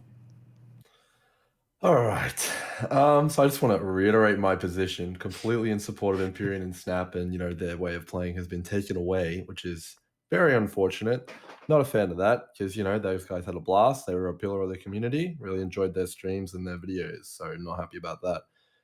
However, it's a bit of a difficult place to be because obviously 5 out of 5 people said their solo experience hadn't been drastically different, right? So that's a bit confusing because you have lots of people in standard, lots of people in the high end saying it's just like the game's destroyed, it's absolutely annihilated. And then, when you're playing, you have to start questioning yourself. Like, I don't even know if my loot is the same anymore. I was like, was it always like that? Does anyone know? Right? Like, you just start questioning yourself. And I'm not really sure, but like I've had some time to think. And comparing it to all the leagues I've played in the past, I would say that the base monster loot is the same, most likely, right? And that was confirmed and echoed by GGG. They said that the only thing they changed was league mechanic loot. So from Alva, from Bestiary, and stuff like that. They took it from a very high number to 2 times, which is obviously a dramatic decrease. And that's basically what Snap's saying. He has some bigger numbers than GGG is quoting, but it's whatever, right? It doesn't matter. There's absolutely no way that anyone can say that there hasn't been a massive shift in the way the game needs to be played in the end game, though, right? You go from these groups pulling out thousands, tens of thousands of uniques to pulling out like 1,000 or 100 or something like that, right? It's a drastic difference. So the question for everyone is, does that need to come back? And should the reversion happen so that playstyle can be re-enabled? Because from my perspective, the maps are the same. I drop the same amount of loot once you have Eldritch Altars and once you have like a lead mechanic in there or two. I actually, honestly, my opinion, I can't tell the difference. People have written my opinion off as, oh, it's just because you're farming Legion. That's fine. I'm okay with my opinion not mattering. And if no one wants to listen to me, that's okay. But that's just where I'm at. So I don't know. I don't know. Before we tackle that question, because that's super interesting, I kind of like to kind of echo that. What I've been thinking about a lot, and I think like most players, that are alking their maps, maybe specking a couple things here and there on the tree and whatnot, and playing, like normies, are probably experiencing like 10% less loot to unchanged loot most of the time. But like what you said earlier, the league mechanic isn't giving a bunch of stuff, and every league we've had no alks. So when you've got every league not having alks, and then you get maybe 10% less or maybe 5% less, and the league's not making up for that shortfall, you're really feeling struggleville. So I think that's kind of where like a lot of the solo players who are feeling like they're missing out, maybe you're feeling that, because it's at the same time as it's people are exaggerating, I think, for sure, in many cases, or more echoing other people's experiences than there is. I think there is a validity to a lot of solo players who are saying they are affected, and that's probably where I think that comes from. There's also a super hard contrast between Sentinel, which is probably one of the most rewarding just juice mechanics we've had in a long time, and then going from Sentinel to you don't get anything extra in your maps. The separate mechanic is really hard, and it's not too rewarding to begin with. So it's like this super big change where if we went from a not super juicy mechanic that was like Calandra, it wouldn't feel so huge in contrast because Sentinel was crazy loot, I felt like. So then Grim's question, something that I've been like laboring on today a lot, is that like where do you, so if it's like the case where maybe it's a little bit unchanged or it's like 5 or 10% worse, the average like alking and going player, it's like, where do we go from there? Like, because right now, right, what you said earlier was like transmuting red maps was working really well. Whereas Nice. gigajuicing, putting several hundred chaos into each map, is producing 33 chaos an hour per player. Like very substandard levels of income. So is GGG's intention to have it so that you add a little bit of juice and you make more profit, and then you add a bit more juice, you add another scarab or something, you make a bit more profit, and then you add another scarab, and then your profit goes down? Is that the like intention? Is that how the progression is supposed to go? I'm very confused about this. It's difficult because I don't know. I'm not reading the comments in the chat, in the Twitch chat today. I'm sure I'm getting absolutely roasted, right? But people come into the chat and they're like, "Is loot fixed?" And I what am I meant to say? I didn't think it was broken to begin with because, like, yeah. I don't know. I'm just feeling. Yeah. I think there's Really roasted. I think that okay, so there are definitely some concrete examples where loot is out of line, and from a solo experience, they're screwed. Scourge gives nothing. I've had like I always really enjoy when I get a Scourge boss. I'm like, yes, because I really enjoy doing them and the fights are really fun. And I spend like a minute plus doing them in these super elite maps. And I've been posting screenshots of the loot I get on my Twitter, and it's literally like a rare helmet, a rare belt, one tainted blacksmith, one tainted chromatic orb. And it's like, yo, sick gains. And not on that, they freaking killed the usefulness of Scourge, which was tainted fusings, and they made him worthless. That was one of the changes. That part slayed me in the explanation post today. It just put question marks above my head. It's like, why are the fusings so bad? I would never even use those over regular fusings. I would do the Val fusing recipe before I would use those. And they're a rare drop, too. It's like, are you kidding me? And the thing is even if they buff the currency, you're still barely getting any. Like, Right. Yeah, they're very rare. They're very rare. You have to do this massive fight, and I'm getting like one tainted fuse, one tainted blacksmith. And something earlier, I again, from an SF point of view, the loot's generally fine except for like one or two weird mechanics. There's a lot more variance, it's a lot spikier, and it's this whole thing of like, it's when you get these really big payouts.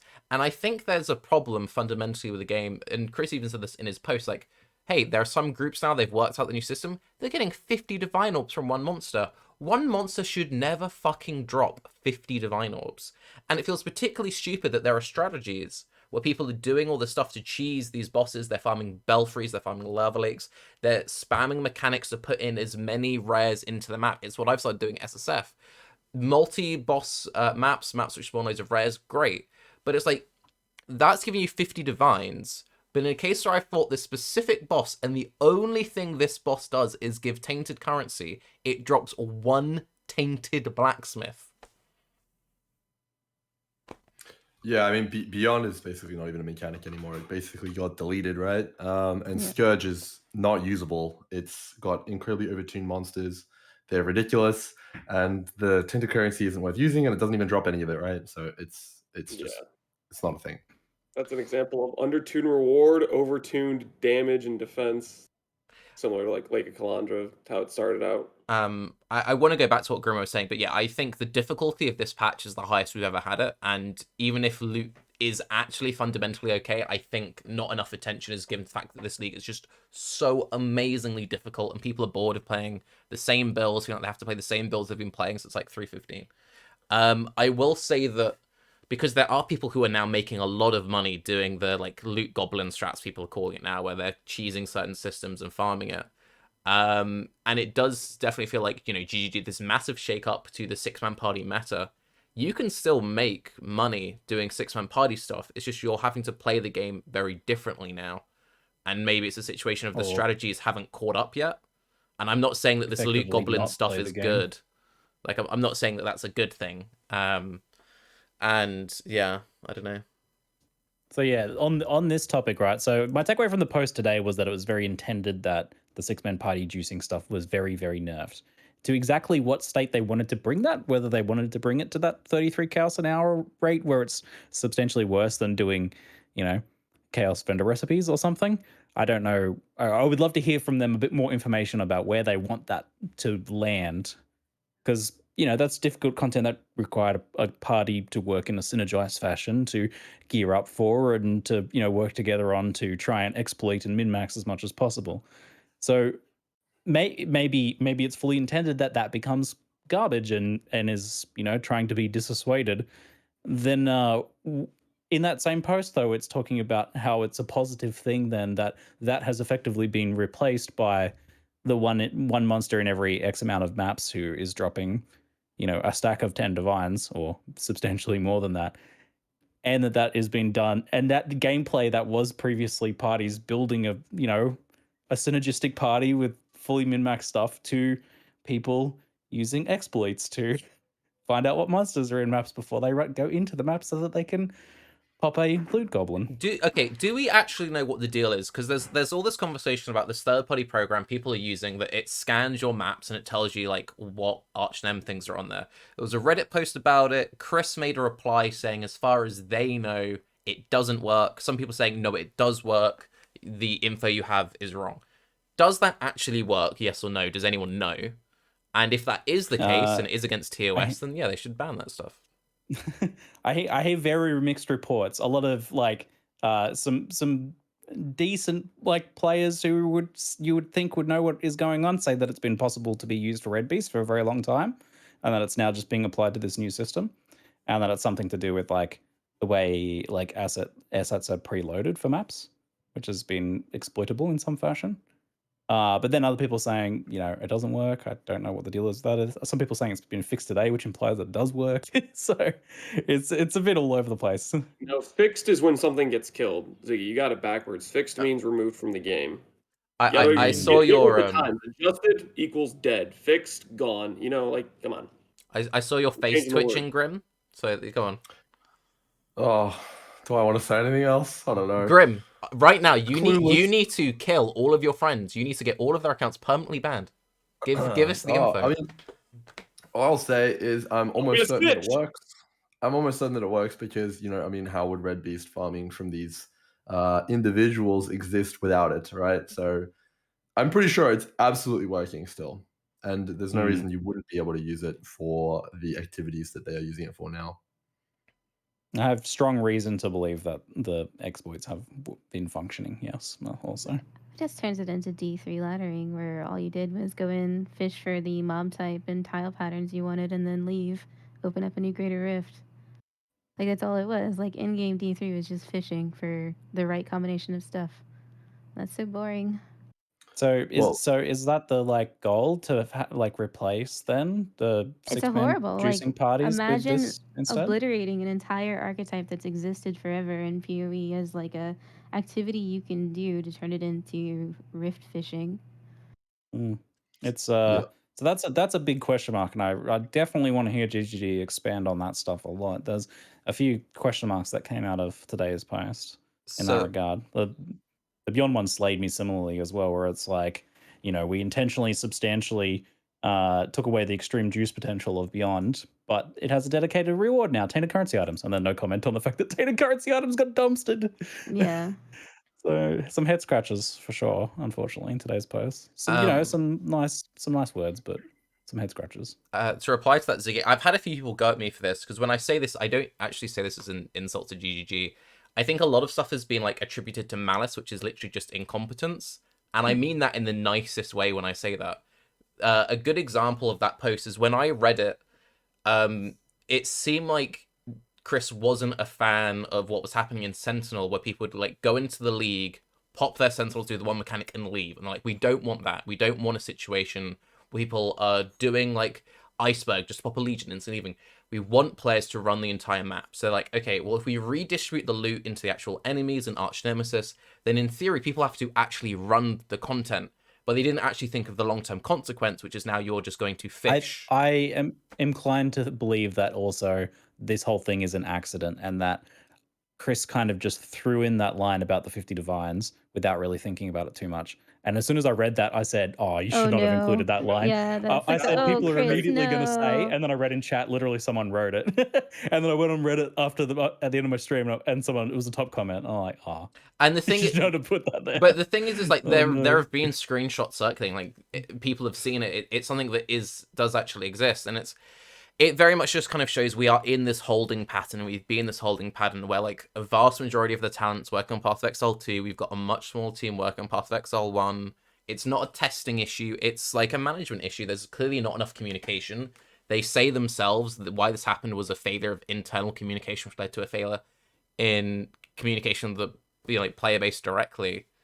And it just seems like there's a lot of not necessarily short-sighted, well, maybe it is short-sighted, just seems to be a lot of short-sighted changes happening, and they need to do something to address it. And I think that's one of the things that I kind of took away when I read that post is I've had a couple of conversations behind the scenes, so when I read that post, I'm like, well, I don't know anything new. This hasn't actually answered any of my questions on how this happened.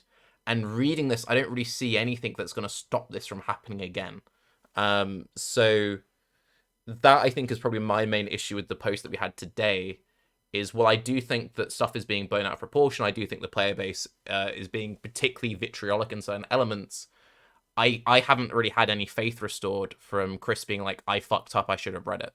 Because with the way that everything's set up, as far as I know, it's just like, unless you've got the proper checks and balances and you've got the proper communication happening internally, there is nothing stopping this from happening again. Maybe not less next league because they'll be extra vigilant, but like 3 leagues from now. I think today's post also needed a bit of, here's what we're, working on in the next couple of weeks to improve things further. It was missing that, I felt. Which had it lack a little bit of substance as a result, unfortunately. A little like it's maintenance mode now. We're satisfied with the changes we made. Situation. Well, to a certain degree, you have to understand the dev cycle too. Like those dedicate some time and resources to making sure the balance is right, but like overall, fixing large parts of this is probably just not in the time frame of something that they can reasonably accomplish while doing everything else that's on their plates. And that's why I think these interdepartmental failures have happened in the past and continue to happen. Because they're growing and expanding and they're pushing off all of this into different spots, but like when it comes to pulling the full picture together, not all the pieces are arriving as they should. I'm wondering if at a certain point they just have to start working on the next league too, and they can't dedicate more time to fixing these things. Yep. And Pee-wee too, that needs its devs too.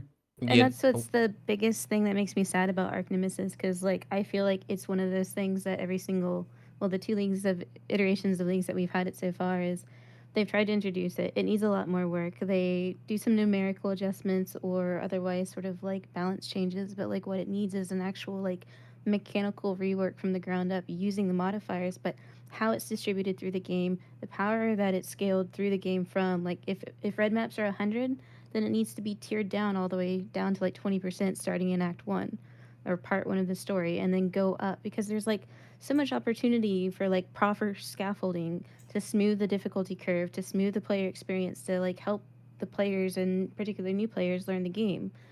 But this is stuff that they're not going to have dev time for, which is just a shame.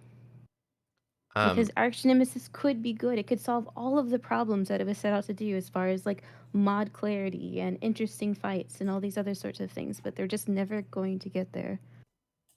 That was really well put. To echo that, I think the other big issue they have, and I'm not saying that Path of Exile 2 is a mistake in any sense. I'm very excited for Path of Exile 2. What I played of Path of Exile 2 at the first ExileCon was awesome.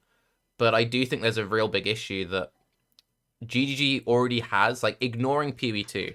5 years ago, Path of Exile already had, like, the most ambitious dev cycle in, like, the space. This insane 3-month cycle, the amount of stuff they're trying to do. That, just maintaining that in a live service game is an insane amount of work. Now they have a vast majority of their dev space working on PoE2, so they're doing maintenance stuff on this one, while still trying to do new major leagues, bigger and bigger every 3 months. I actually think the focus on endgame content is a failing, because all this new endgame stuff they're shoving in every league is going to be taking up dev time. I don't think Atlas Memories have really added much to this league. I think that dev time would have been better spent actually getting this stuff right. Meanwhile, they're doing massive shakeups to the core game with stuff like Archnemesis. They're doing stuff with loot. Like, there's so much work that they're trying to do all at once. Even stuff like Uber Pinnacle bosses, cool, like, great, but actually, was that really the right play? Because we've had a really rough couple of years of leagues, and we've got, what, another year, 2 years until PoE2 comes out. I don't think they can keep maintaining this, like, just insane amount of content every league. Meanwhile, people are still begging for skill gems and balance changes. Like, it's not like they're even hitting everything. A lot of people, like, they didn't do enough from a balance point of view this league. So how are they meant to keep this sustaining?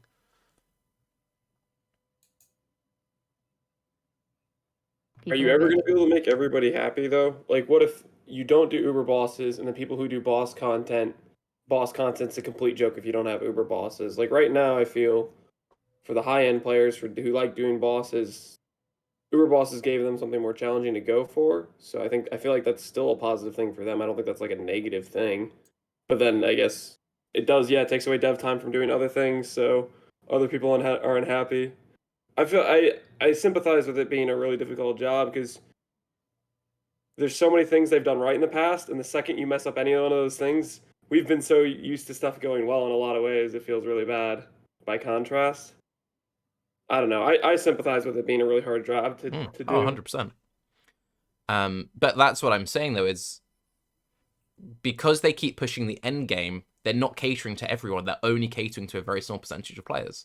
The Atlas memory thing, Grimro's only had 1 drop. I've had no drop. So that's only something that currently some 6-man parties are doing and some super endgame players are doing. The Uber bosses, what percentage of the player base are actually engaging in that content, right? If you keep pushing that extreme endgame, meanwhile the league mechanic isn't landing and there's not any balance stuff or skill stuff, then no wonder you're going to have massive drop-offs, like it's 50% retention numbers or whatever, because what's actually keeping those guys in there? Well, Atlas memories, I think, could be a good thing. They just need to make them more common and appear at lower maps. I feel like, if I got some of those early on, that would have been a cool experience. Be like, oh, I get to do, a juiced bestiary thing in a lower map. I think the fact that it's so rare is the problem. It doesn't exist, right? I've dropped 1, Grim's dropped 6 type of thing. All the rest of us dropped 0. It's just non-existent, so you don't even get to experience whether or not it's good or not, or an interesting like map thing because it doesn't exist, right? Having them drop early would be neat too, just because of like the changes as far as the access to certain amounts of early juice or kind of like relief mechanics. So if you have a lot of currency pressure as you're stepping into like yellow maps and you drop one, well, that's like what 4 maps you don't have to come up with, then you get all the rewards for. Kind of like makes up for not having early our harvest utility for like free alks for your maps and some of these other sorts of things that you need. Just to clarify, lads, like, I'm not saying this stuff isn't cool. I'm not saying Uber bosses aren't cool. I'm not saying that this stuff isn't cool. What I'm saying is it doesn't seem like a valuable use of the dev time, considering they're struggling to maintain everything. Like, we're in this situation, as they've said themselves, that they're failing with their internal communication. So they're struggling from their own internal pressure, Like and that they finger in keep the DM focusing motif. on this The endgame focus on stuff. endgame content, it makes sense because it's the stuff that sticks around when PoE2 comes out. Like, Yeah. this, we will still have this, whereas anything they do, to act now, and that's probably why they're not bothering to go back and rework the early acts again now, because that, it's gone. When PoE2 comes out, I won't care about that but anymore. like Archnemesis, I imagine, is still... I don't know, the whole thing seems just kind of strange to me. Like, I think a good example of this is Ultimatum League. I loved Ultimatum League. I thought that was really cool. I've been really looking forward to Ultimatum coming back. And they're like, we've got some cool ideas, but we're not ready yet. It will come back when it comes back. So if, like, Ultimatum is staying in the oven for years until they eventually get it right, then why is Archnem being pushed into the core game right away when it's so obviously not in a good state? That was one of my biggest complaints last week was I don't know, like maybe they just had this timetable where it was going to be and pushed it forward anyways, but it needed so much more refinement. Considering you could get like ice prisoned to death before you even have a movement skill, or you get all these lightning weavers that punch your face in before you can even equip the topaz ring. Like, some of these things are just like, come on. They I'm fixed surprised some people of want them, but Ultimatum back. given that it'll be filled with Archnemesis rares. I loved Ultimatum. I liked Ultimatum. But with Archnemesis Ultimatum, I like the this or that combat. So, like pick Exalt, fight monster. Yay, have Exalt. Well, I guess Divine now. But the fact that it was just like really nice, fun, challenging gameplay plus like very easy decision making was what made me happy about it. It's one of the reasons why I prefer, even though, the lake itself could be more interesting, I actually prefer it to Synthesis just because I don't have to worry about like tile orientation, how many exits it has, and some of these other sorts of things that came into consideration, and like how you stack up your rewards and that. I like that it's a refined Synthesis. I like combat plus do the thing. Also, Ultimatum is exactly the kind of difficulty that Chris says that he wants in the game. Like, reading through posts, it's like, players should opt into the difficult content and you get rewards for opting in stuff. Well, the problem with Archnemesis is you don't opt in. Last league, we had nodes on the Atlas passive tree where we could opt in to getting more Archnemesis mods. And they removed that. And it's like, why did you get rid of that? It's so strange that there's all this stuff. And we're having to wait till Monday for the defensive nerfs to come in. And it will feel a lot better once those come in. But that still doesn't really do anything to address the fact that Archnem mods hit harder than anything else in the game. You can be in white maps and hit Archnem mods, which hit significantly harder than anything in red maps. And the actual like core difficulty of Path of Exile is ruined. The loot is spiky, which is upsetting a lot of people. The difficulty is completely spiky, and it's just like, that to me doesn't make any sense. And you could say, but we're getting ready for Path of Exile 2. Path of Exile 2, from what we know, from the little we've seen of like the early act trailers, is meant to be this more considered, better, more well-rounded game that's going to like defeat Diablo 4. It's meant to be this like really well-crafted experience. Meanwhile, you can have like a 4-mod Archnemesis skeleton that you can kite for 10 minutes. And yeah, it'll take you forever to kill it. But you can kite it, who cares? Shove that on a rower, or shove it on like a Katava Herald, and suddenly that is the scariest thing in the game, scarier than any Uber boss. And it's just like, where is the consideration? Imagine the cool, like, a bit more considered combat with monsters, where we're fighting back and forth with the monsters in PoE 2 that we've been seeing, or maybe you were, fortunate enough to have a bit of a play with. And now imagine that being ruined by Archnemesis. Yeah. I could just imagine those monsters just being completely ruined, man. That's experience. Oh no. I'm very worried about how Archnemesis makes it into PoE 2 eventually. And it's like what I was saying earlier about the Scourge bosses. I really enjoy the Scourge boss fights. I think they're really awesome, but then they don't drop anything. Yeah. They're well choreographed. They're some of my favorites. The thing that feels like quite a bummer to me is a lot of these changes to me seem like they're intended to do some pretty good things and, well-intentioned, I guess. Like there's some good ideas here, with the league, with like the intention of making rares more substantial and more rewarding and various other things. Like almost everything here, like, the rework to Harvest, the rework to Beyond, all of this stuff, maybe even like the way that they were trying to like normalize league monsters and regular map monsters. Maybe even that feels like it was supposed to be well intentioned, but the execution of all of this is not landing at all. And then I don't know where they haven't told us enough about where they want to go there from where we are now. You've been quiet for a minute, Grim. What's your take? I am being very careful because obviously, like, look, man, I have been over on my stream in my own little world, right? Not looking at Reddit, not looking at anything, right? And people will occasionally come in and show me some pretty scary stuff, and I'll be like, oh no, that's pretty bad. But at the end of the day, was the progression in early game incredibly difficult? Absolutely. I had an awful time. Wouldn't wish that upon anyone. Not a very good first impression. But after getting to end game, I'm having a lot of fun. So I don't really feel like I can say anything because I'm having fun. So it's pretty sad, right? Like I don't have anything to say because like if I say something, I'm just gonna get shit on. So I can't say anything, man. What am I to do? I mean, do you feel like you're having fun despite, various issues that are bothering you though? Like, because that's where I'm at. I feel like I'm Yeah. having fun despite currently. Like, I don't know. I really do empathize with everyone who's having a really bad time. I feel awful for them, right? The game is really bad. Beyond sucks. Harvest sucks. Every work they put in it sucks. Archnemesis is ridiculous. Everything sucks, man. And they removed endgame crafting. It's gutted. They removed the reforge key prefix and suffix, and all the ornaments suck. Everything sucks, right? But I'm still having fun slaying monsters. So I don't know what to tell you.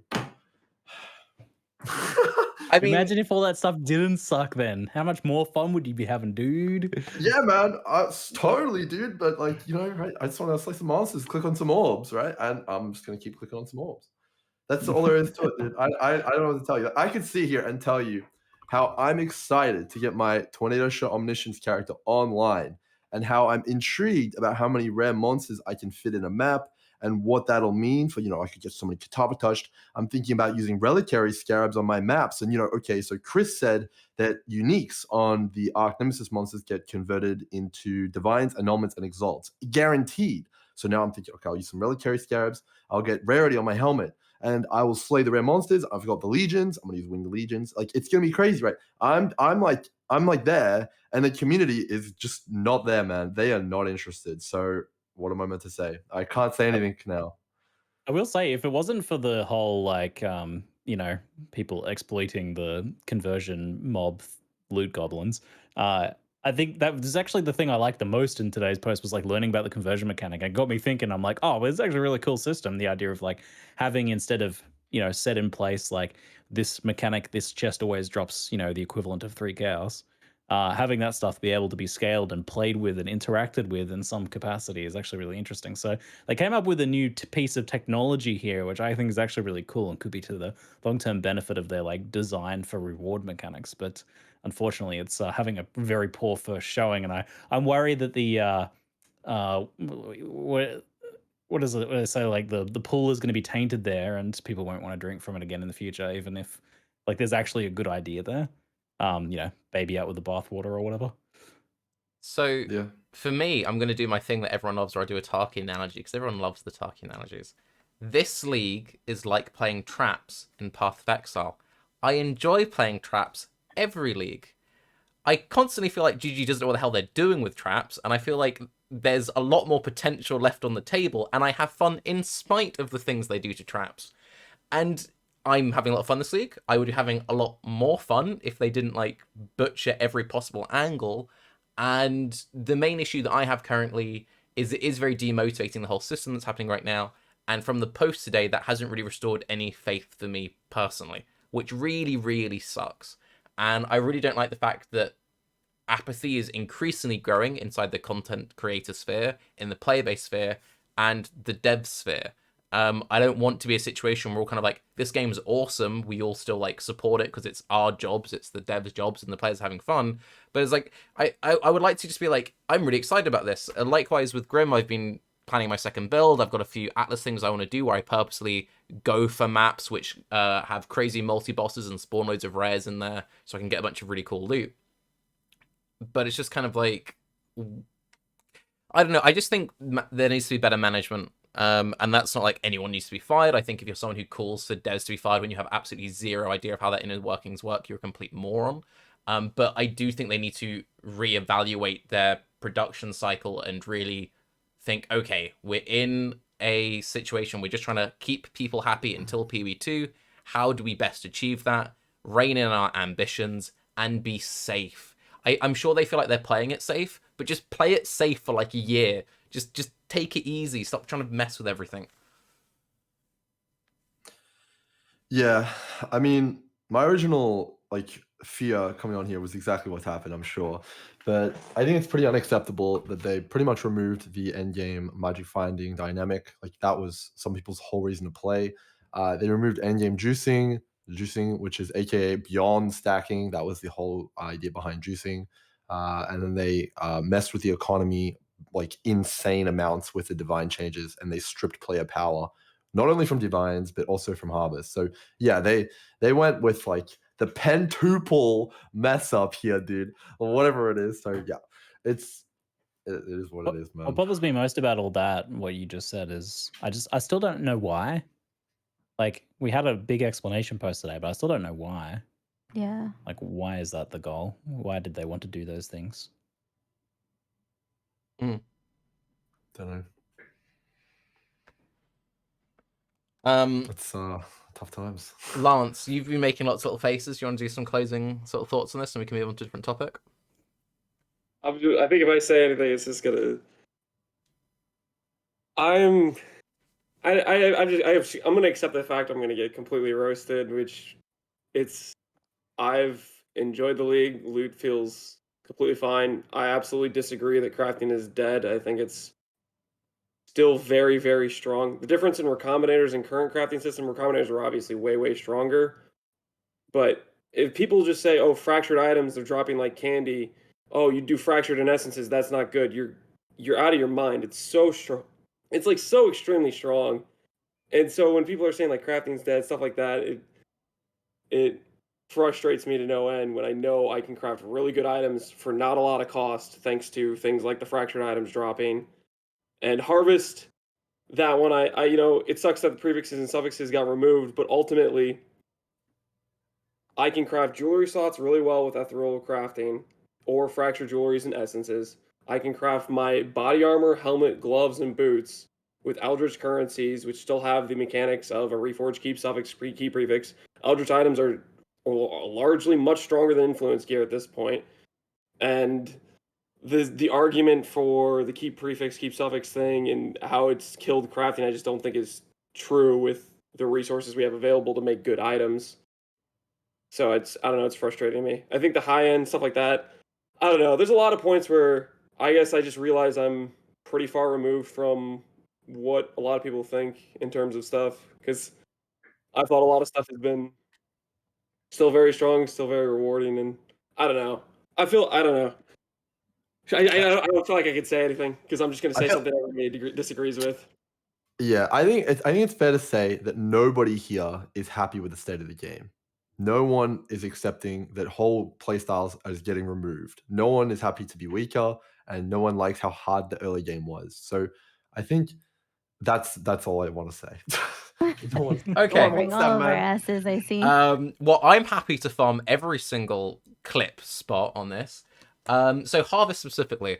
So when they announced they were going to reforge Harvest, because again, I think they're good at what they do. I just think there's a lack of consideration. I think this is a good example of the consideration thing. They need to be doing less each league. So with the Harvest reworks, they completely misjudged everything. Fine, that happens. They've now made a bunch of changes. The divination card craft went from what, 3,000 to 75 life force? And it's stuff like that, and you're just like, where? Like, who's coming up with these numbers? 1,000 to 75. And that's just they're making all these changes in the course of the day, right? They're making knee-jerk reactions to the community reaction, so you're not going to get like they just have to like, oh, let's reduce it by a bunch and hope it works, I guess.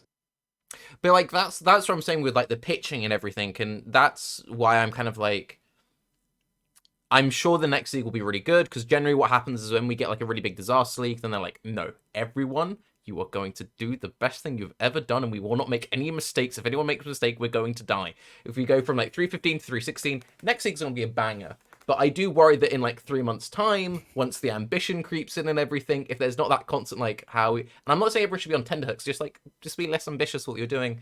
There was just too much stuff crammed into this league. And I think the Harvest numbers is the best example of that.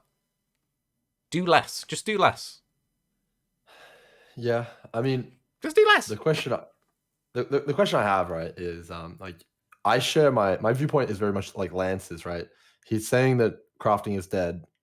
I don't believe that. Not dead. Sorry, I don't believe that for a second. By the way, I think it's dead. But like I'm also of the opinion that like, okay, maybe there is still something you can do with maps. Like give me a shot. Let me have a go at seeing if there's something cool you can do with maps before like we all just like say PoE is in the can, right? It's like can we pick up the pieces, and are GGG gonna do anything to help us do that? That's my question. That's all I want to know. In what sense? I guess we'll see after the weekend. Will they add back Reforge, keep prefix and suffix? You know, will No. they make Beyond not suck? No, will Beyond drop stuff? On Monday, so on Monday they'll have the Archnem changes. Something else might get patched in with that, because obviously they wanted to ship that today. They've said it's being delayed to Monday because they ran into issues last minute. I'm really hoping they do something to buff up Scourge. I wouldn't be surprised if we saw maybe 1 or 2 like key mechanical things. Next league, I would probably expect stuff like Heist to be toned down, because that's also another thing we haven't really talked about. Because that's another thing which is kind of weird with the game right now, is they've done this massive like fundamental, okay, we want to do this, this, and this. We've all said as our own perspectives playing solo, our experience has generally been okay. But because there hasn't been this, everyone's in chat, it's like, no, what are you doing? Shut up, Tarke. Because they haven't done this to every mechanic, this is another big issue that people have in Path of Exile, where they feel like they have to play in a way that isn't fun to them because it's the most optimal. I think that was one of the things which was really good about last league, and with the Atlas passive skill tree in general, is it felt like everything to some extent was pretty rewarding, so you could just spec into whatever you want. I, for example, have been spec'd out of Harvest for multiple leagues, and it's like last league I went crazy on Legion. This league I thought I'm going to do something different, so I'm going to try a Blight league this league round. And next league I'll pick a different mechanic to really focus on. When you do these massive changes, but then you leave these outliers, then you're just pushing everyone into it. And a lot of people don't like Heist, and a lot of people are feeling pushed into Heist. So that, I think, is something they probably need to address, because if Heist is still the most profitable thing for a lot of players next league, you have a lot of players doing mechanic they don't particularly enjoy doing. I think that's a problem. I think Heist's all right, for the record. I just don't want to do it. So you want to know if Heist? Yeah. Yeah. Or either that, or either that. Was saying this today. Either that, or they have to bring everything up to Heist. They're gonna nerf it. They either need to nerf it Heist. or bring everything up. Sorry, BK, I kept talking over you. I was saying, or maybe just make Lake as good as Heist, maybe.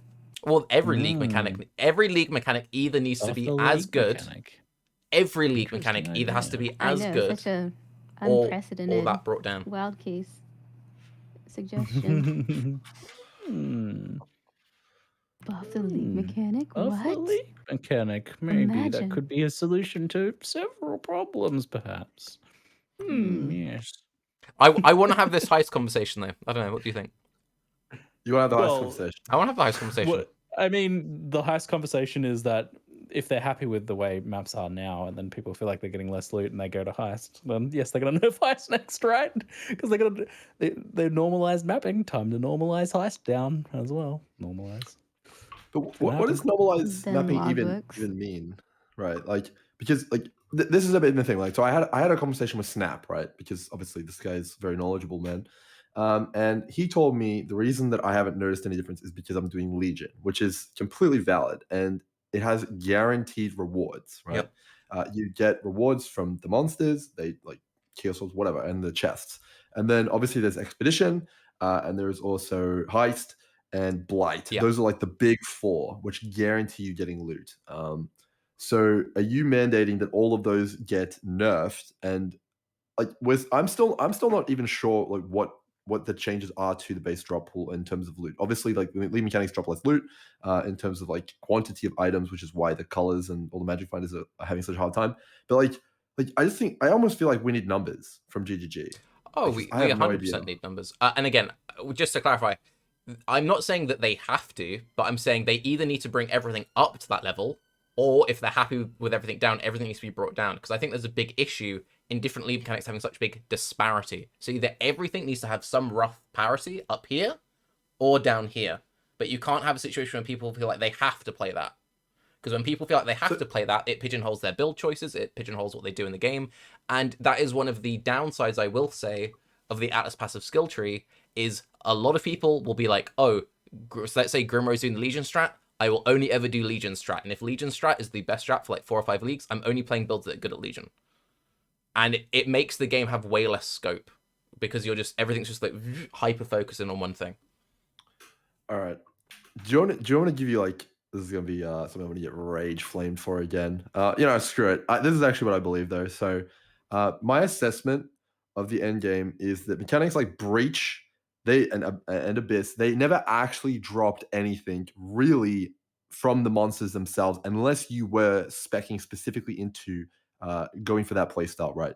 Magic Find, group loot, rarity. Okay, no one was farming Abyss for currency items. That just wasn't a thing. No one was farming Breach for currency items, right? That was never a thing. Like, and I've been playing for many years. Like, ever since they nerfed Breach divination card drops, that was never a thing, unless you were magic finding. You always favored mechanics, which gave you the loot tiles, like Legion, like Blight. That was always the big ones. However, what I think the main impact on Magic Find was the Beyond change, right? Chris even said it himself. 200 unique bosses. 200. So think about when you kill a map boss, and then multiply that further, because it's now a league mechanic map boss, and then now multiply that by 6, well, not 6, but necessarily, but multiply that by the group bonus and all the Magic Find and the Delirium mobs and everything like that. That is the biggest difference. Beyond got removed. So that is probably the biggest offender. And like, honestly, Beyond didn't deserve to get removed. I think if Beyond was still in, maybe the loot would be okay. I do think that was the biggest impact overall. Like, we only really kind of like thought about the numbers because it was the shocking thing that got announced that we didn't know anything about, right? But I do think that Beyond was the thing that had the biggest impact. Yeah.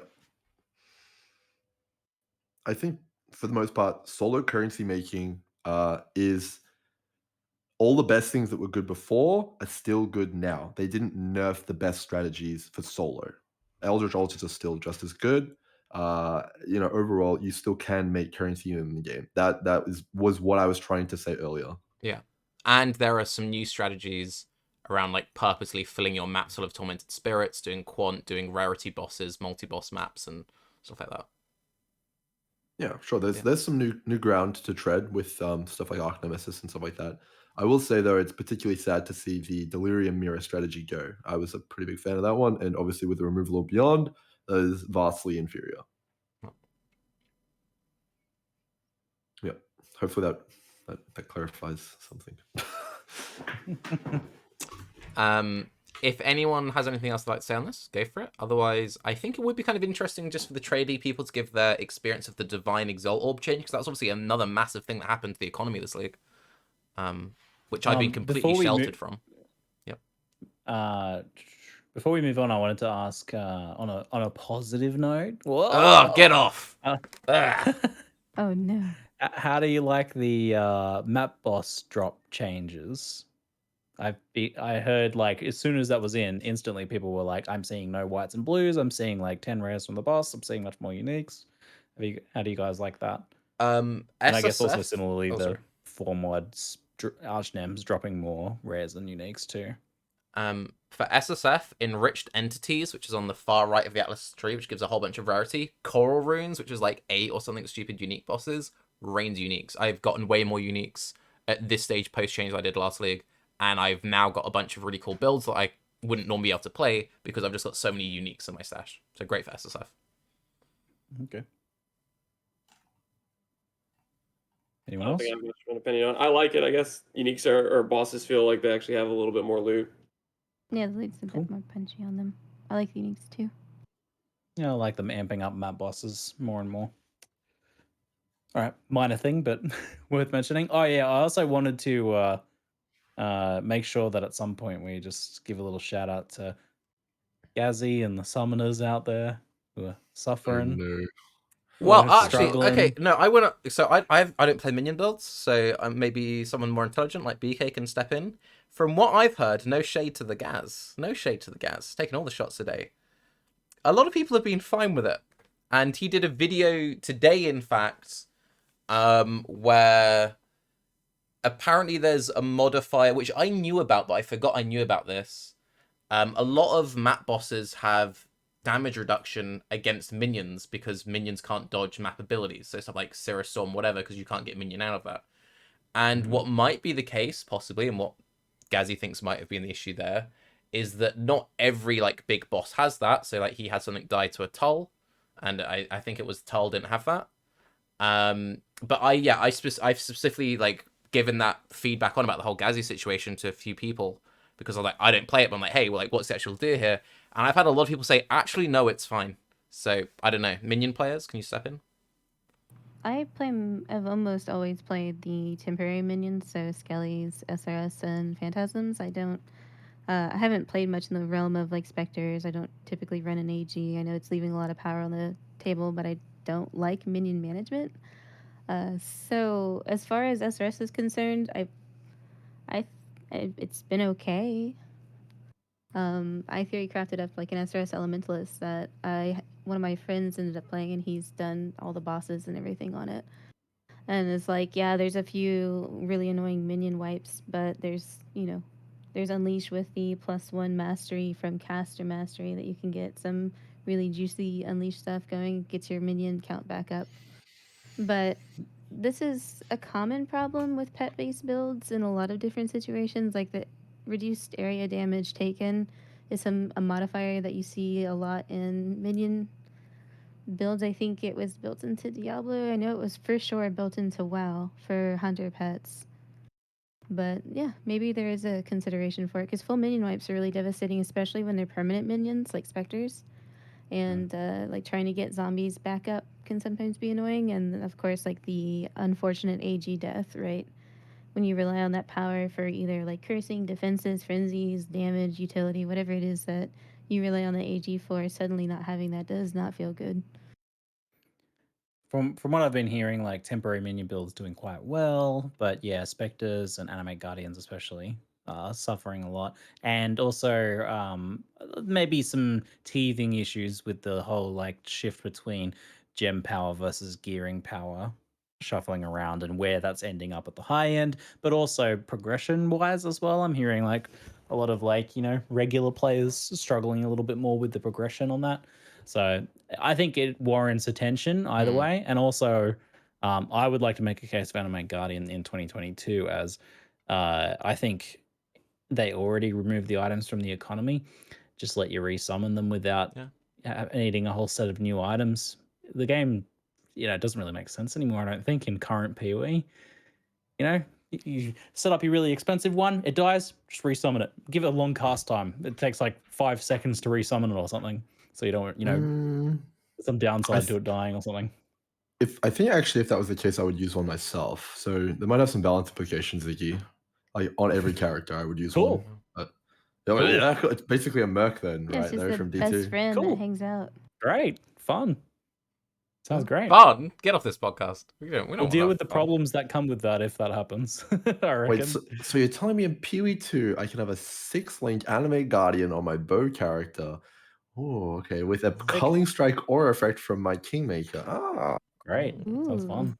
And then no, because what you do actually is you make your Animate Guardian an MF color, so you give it full MF gear, give it the rarity gems, all that nice stuff, give it the cull. You play the aura bot. Get your magic fine Animate Guardians ready. You wear Southbound Guardians like popping out KBs or something, because now the Animate Guardian has abilities. Woo! Turns out we were the Animate Guardian all along. The Animate Guardian was the real carry. True. Okay. I will say though that what might just I don't know if it's necessarily specifically a minion thing, because the incoming damage this league is like, for me, and it feels like it's been higher than it ever has. So I don't know if it's necessarily a Animate Guardian problem, more so an issue that just like everything just does so much more damage at the moment. So there's a lot of splash damage considering we're seeing essence monsters and the mirror, and if you have essence atlas stuff too, because all the essences abilities, like there's a lot of stuff that like just spits out vortexes and like random firebolts from every direction. There's like a lot of splash damage that's coming from the minion mod or the essence mods, and then on top of it you've got Archnemesis too. So like I can see that being a very hard environment for minions to try to survive in, particularly. Oh yeah, I couldn't imagine having your minions survive like zombies or something like that. Yeah, because No, they're dumb. They just want the thing. They just want it so bad, and then they'll just die getting the thing. Same. 100%. Because that was one thing I found kind of funny. So I've seen some of Gadzy's videos, and he shows on the screen like the stats of like my Guardian's got like 50k life, 4.6k life regen, and I'm like, right, so your Guardian's like tankier than the vast majority of builds. I don't think it's that Animate Guardians are squishy. I think it's just like shit just does a lot of damage right now. They stopped moving. Yeah, That was their biggest mistake. yeah, they pick up loot. It was like, ooh. Stand in the center of a toll cone, get every projectile to the face. Oh boy. And yeah, just finally on the whole Archnem thing, I am looking forward to testing out with the defensive nurse. I do still think they need to do something to look at the damage output and the speed output, because that is also pigeonholing a lot of builds, because we've all been struggling with it, but we need to keep in mind we're all very experienced players who played the game for a long time. Yeah, we play some meme builds now and again, but like we've been playing stuff that we're confident in, and we had progression problems. So you do sometimes need to look at it from the point of view of people who don't have all that experience. And I do think that Archnem is very overtuned from a damage output. I like harder gameplay. I like getting my teeth kicked in, but I'm very much in the minority. And I think for the vast majority of people, Archnem does way too much damage. Yeah, they adjust.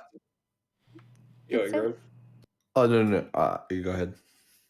They adjusted the defenses, but they didn't touch the offensive stacking power of Archnem plus Essence plus those sort of things. It's just like that's part of the mechanic that also is really unfun. Is just getting one tapped by a default attack. It's just like that doesn't feel good at all. So they probably need to adjust that as well, not just the defensive stacking. The offensive power is a little bit way overtuned as well.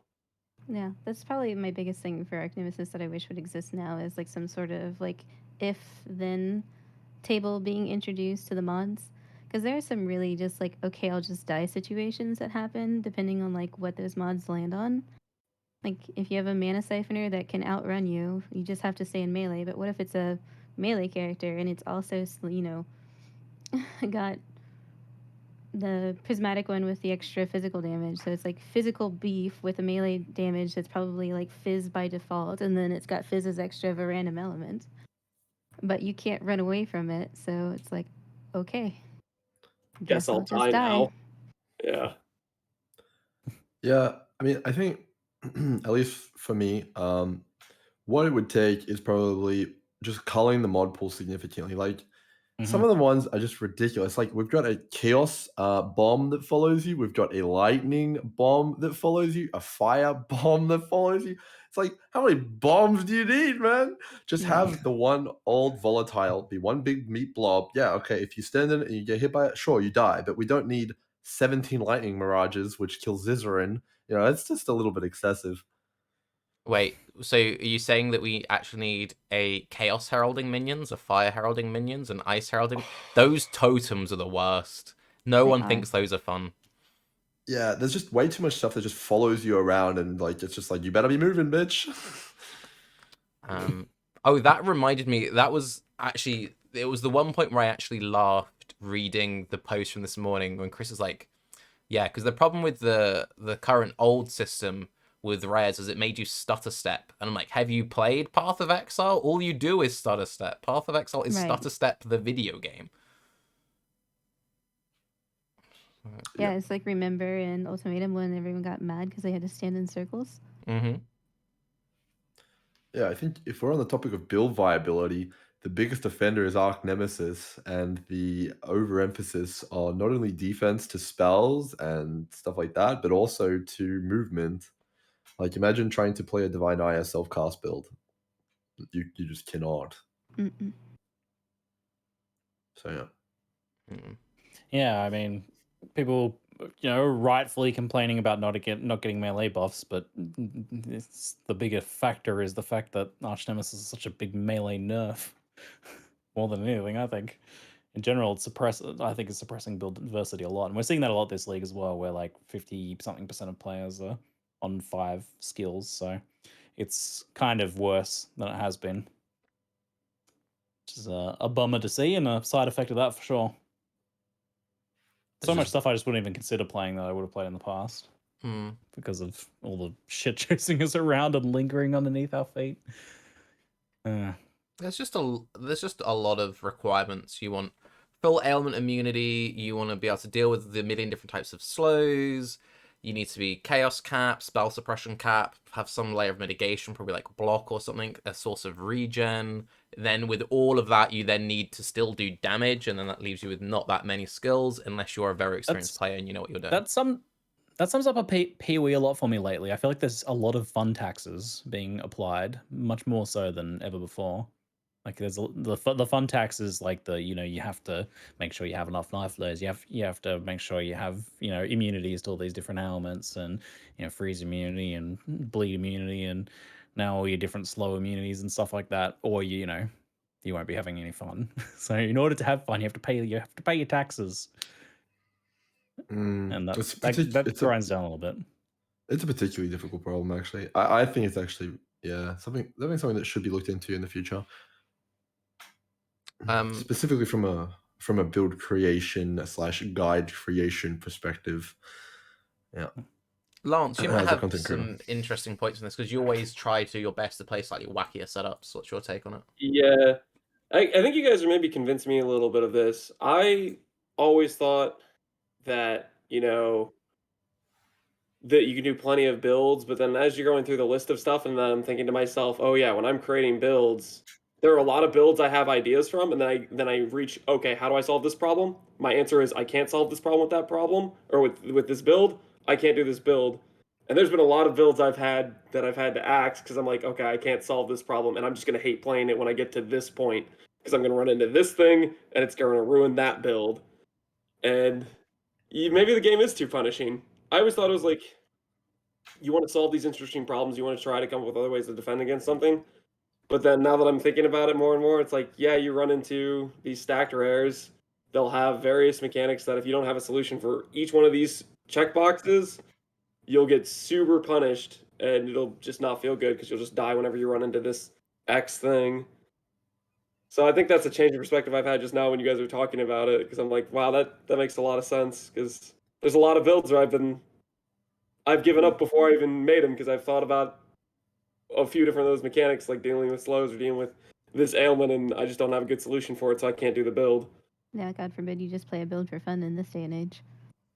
It has to meet all the check boxes. It has to over succeed. So the amount of builds I can recommend just gets shrunk increasingly. I feel like I can't answer the question, what build would you recommend? Because I feel like no matter what build I recommend, there's going to be a problem where the person's not going to have fun, and then I'm going to feel bad for recommending it.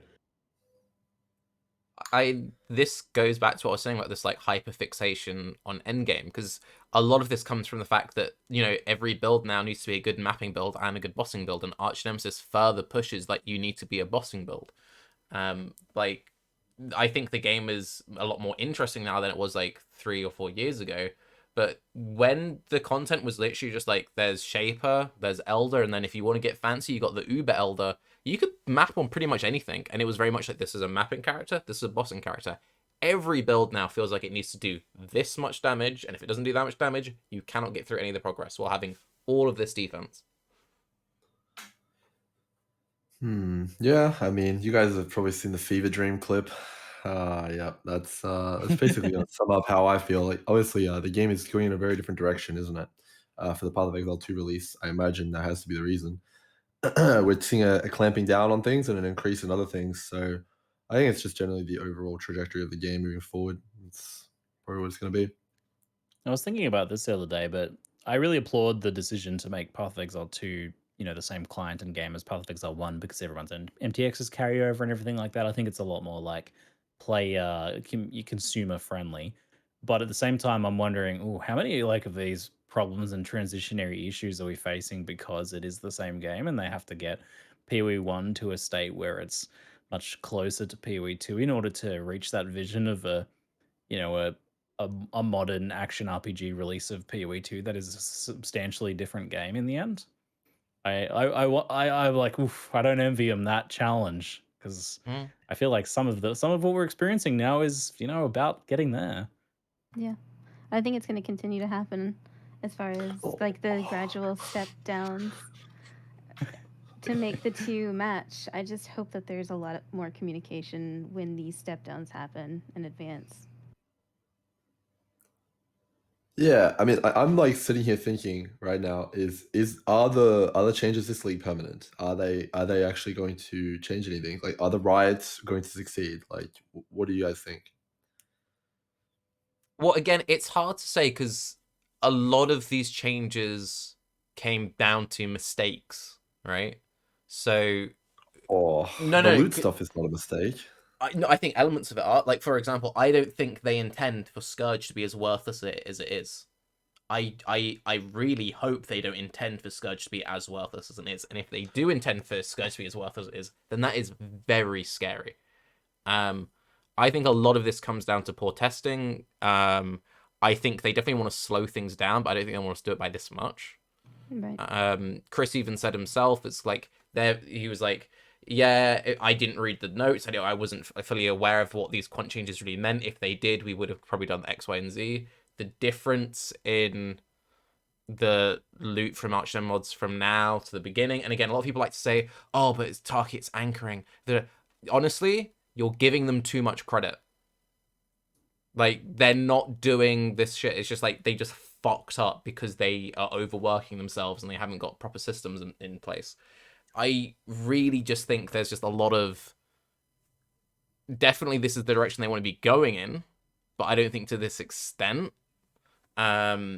Just based on what I've played, conversations I've had, what they seem to be doing, I think they just are fucking up consistently because they're overworked. I mean, it's pretty crazy though. I think it's a little bit of a outlandish comment because Beyond is quite clearly designed in a way that it's mechanically limited to not give you enough monsters to be anything substantial, right? After the boss spawns, you don't get any more monsters. Yeah, I think that part is definitely deliberate. Yeah, I agree. They I think that's don't- deliberate. They I just don't wish want they you weren't to. afraid to buff the boss part of it, though. Yeah. That's what I'm Because saying. all Like, everything about it now is like getting to the boss. Then like, why be so scared of making the boss worth it? Like you've already taken the incentive of all the monsters away. Scourge bosses are less rewarding than map bosses, in my opinion, and I don't think that's their intent. And if that is their intent, then it's awful. That's terrible. Yeah. And then like you can see this throughout the entire patch, right? Like you can see it with Harvest, right? Yeah. Like there is just no angle you can come at it that it's not a direct nerf to crafting and player power, and that was dramatically undersold in the trailer, right? Like there's no way to justify that it's not. Re-Harvest, I think Harvest was entirely intentional. Like, I think it was fully intended that, we're making Harvest tradable and thus far more accessible. Thus, we're going to heavily nerf the crafts. However, I don't think it was intentional that they included crafts in the trailer and that weren't going to be in the final game.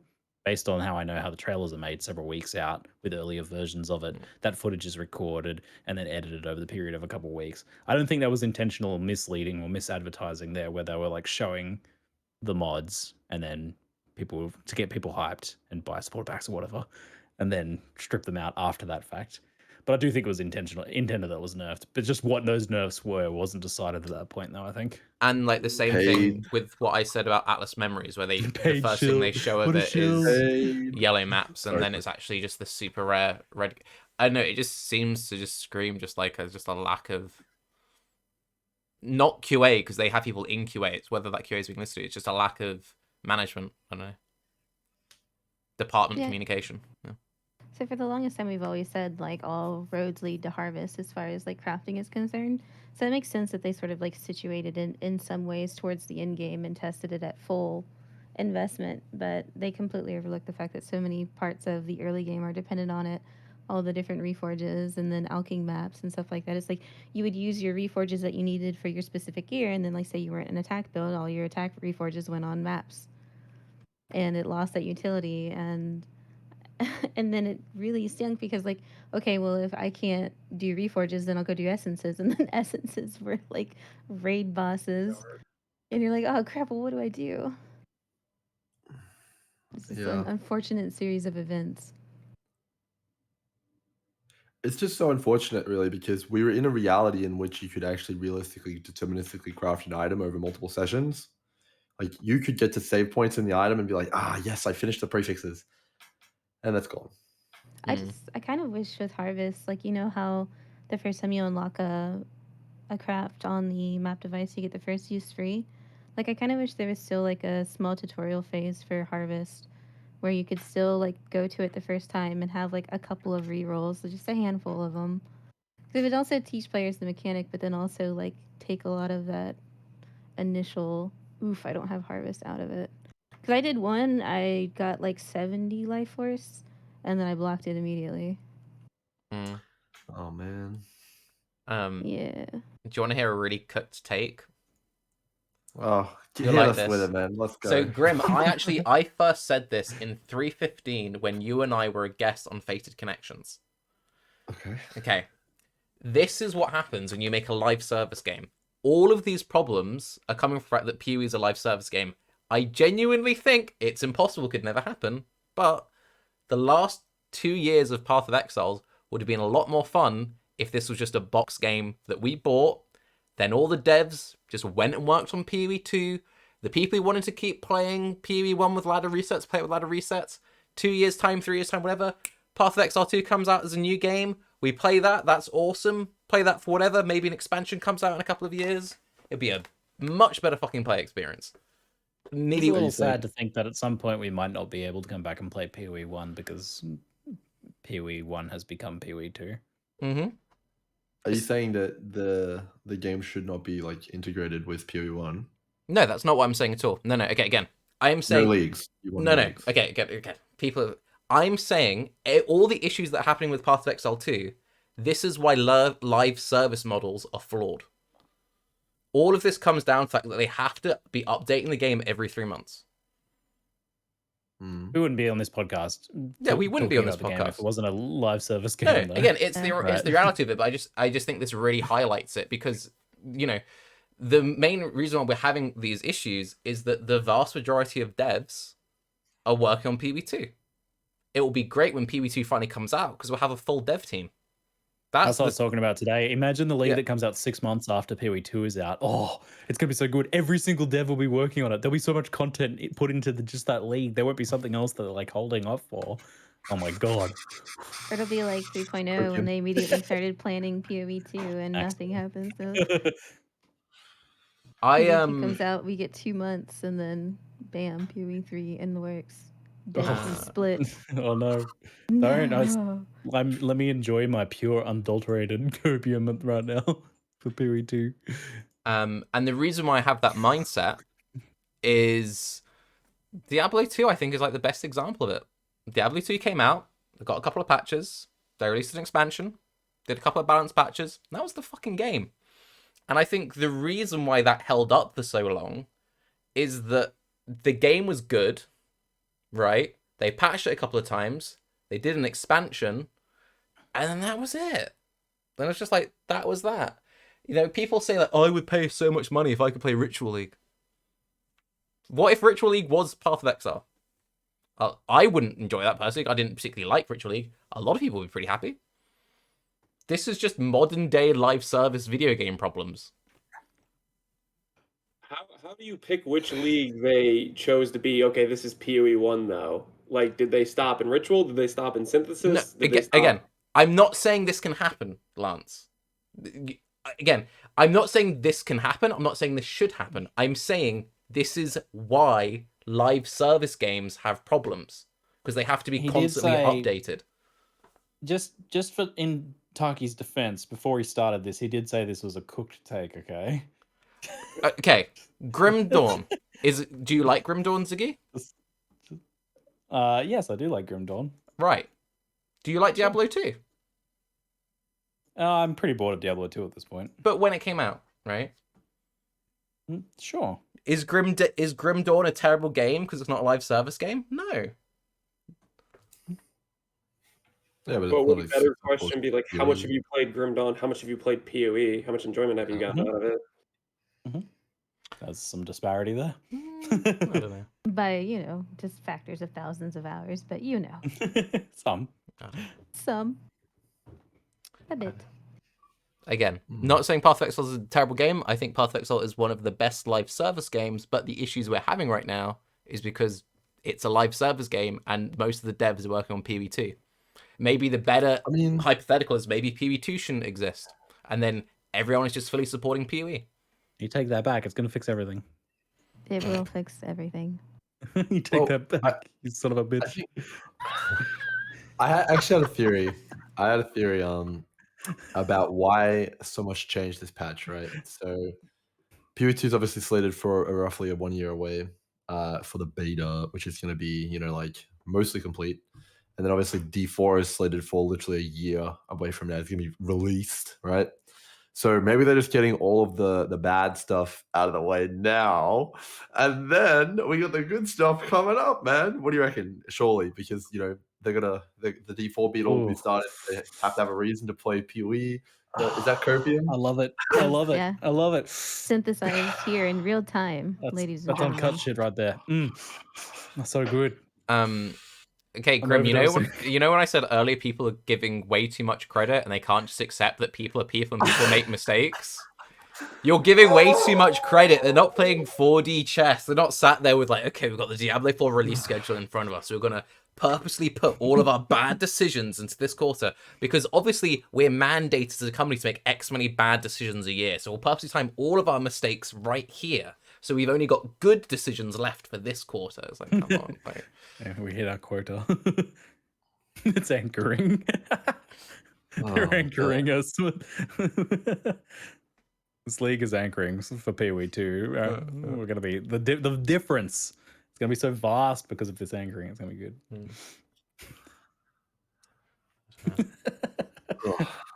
Who's loading up some PoE after this? Me. I'm Hell looking yeah. forward to playing my second build. I'm having fun. Yeah, I gotta figure out a second one. Sounds good. And I will say, for the like 2 people who watch this who understood my argument about why live service games are flawed, they're like, that was a fucking brilliant take. And it does also go into the whole thing about game preservation, because game preservation is fucked right now. And hypothetically, not saying this will happen, let's say that every patch after this point is dog shit. And let's say that PoE2 is dog shit. Oh no. Right? Hypothetically, you'll never have this ever again. It's gone. I wonder if the devs have like backups of the game in its state, just like picked up, put on a hard drive somewhere at each like at various points. If that's a thing for games like this that are constantly evolving, because that'd be really cool in the future. You just like, yo, here's every version Virtual of Path of Exile classic. from 1.0 to 5.0. How cool would that be? Probably they do, I would say, surely, right?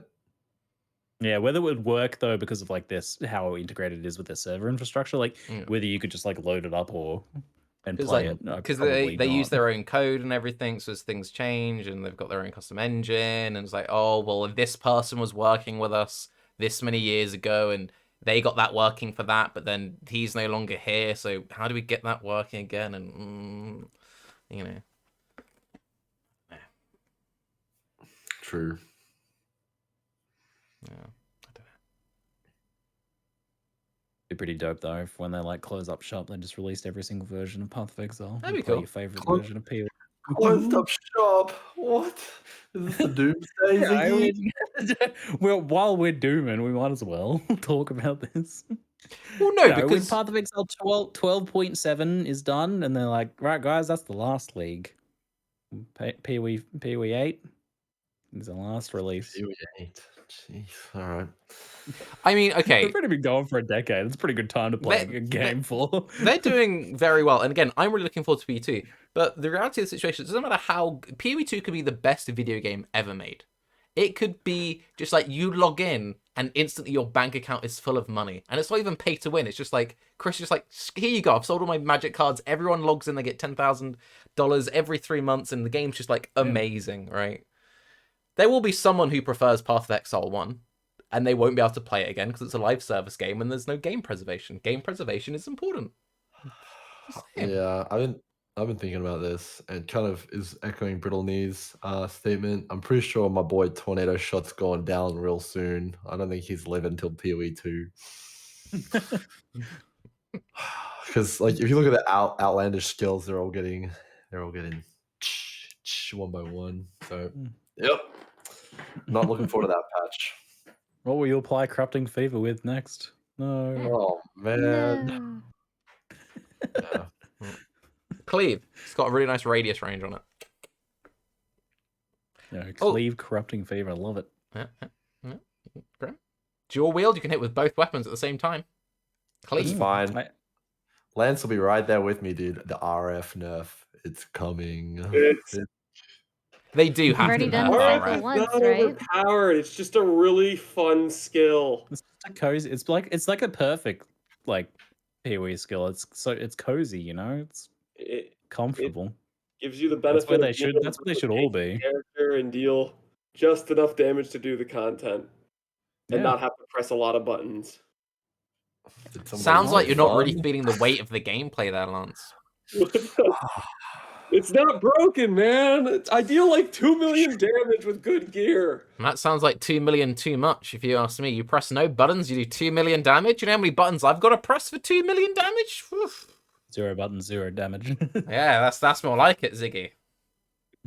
At least I'll have a circle of fire and I'll be warm at night, okay? The one I miss the most is Dark Pack Zerger. Oh man, are we going down memory lane here? Yeah. No, Vault I just Vault. wanted to say the words and again. It's been so long. The Zerker could be a spell build. Oh, good times. Why can't it work? It's because of the AoE, right? They nerfed the AoE scaling. they changed how the leech and everything works on the whole, because it was instant leech with Dark Pact back in the day. Yep. Yeah, but I think like the big issue is like you can't get any AoE on any of the ascendancies you want to play. Is that right? Zerker specifically had a bunch of stuff that was generic based, where it worked with spells and it became all attack based. Mhm. You know, see spells with Zerkers for the most part. Yeah, yeah. But like, I was just gonna say that was the patch where they nerfed AoE scaling to be diminishing returns. Yeah. It was also like right at the tail end of instant leech too. Yeah. Wait, why'd you remind me about that? Oh no. What the hell? No, I forgot. We've lived through two now. We lived through the initial AoE nerf and then the vast power nerf. No. The best build I've ever played, and I am so glad it's dead, because even while I was playing it, I'm like, this is awful. Vol Molten Shell. That build was so busted, but it felt like arse to play.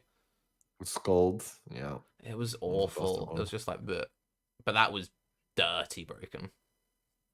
You used to be a meta slave, Tarke. What happened? I used to double inspired learning fucking every build. You know what happened? I started playing SSF. I started having fun. I started enjoying the journey. You'll like this, Grim. You'll like this. The last Trade League build that I played, double inspired learning, Tornado Shot Slayer. Yo, damn. It was a good build. Home. That was and look, back. and now he grew his hair out and became a hippie. That build. Oh no. That build is so old, Grim, that Cute Dog was still on the podcast and that was on it. He saw a video of it. He said that doesn't actually look terrible. Yo, that's big. Yeah, Huge. that's how old that build was. That was my last Trade League build. Damn, different person. But hey, I'm playing a bow build next. Maybe I'll, with my farming uniques off bosses, get some more inspired learnings. Ooh, Corstegaro. No, hit based. Hit based. Wait, what? Hit based. Oh, Toxic Rain. He's changing it up. Yeah. Toxic Rain. Gonna look for some Lunaris touched monsters. Hell yeah, let's go, dude. Let's go hunting. I'm gonna be doing some ballista tech. It's gonna be pretty Nice. pretty Perfect. quick. It's gonna be a pretty zoomy build. You know what the best thing about the build, Ziggy? It's gonna use purity of elements. Ooh. Yeah, I like purity of elements right now. Gotta get all those immunities. Yep. Immune everything, please. Yeah. Yes, sir. So I think my overall thoughts. What is the overall thoughts? Before we go too much further down memory lane and All right. make us Overall sad. thoughts. Oh my god. Closing thoughts. I'm having fun playing Path of Exile right now. Would I be having as much fun if I was playing Battle Brothers right now? Who can say? Oh my goodness. Sounds about right. Closing thoughts. I am having fun playing hardcore right now. It's an interesting change of pace. I think we could be having a lot more fun overall. There is many changes I'd like to see to Archnemesis.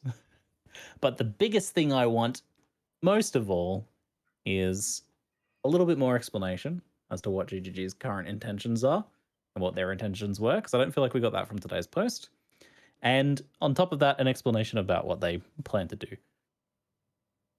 Because I also feel like we didn't get that today either. That's the biggest thing I'd like. You know, you want to feel like you got something to look forward to, and you also want to, even if you don't agree with what they're doing, at least understand what they are doing and why they're doing it.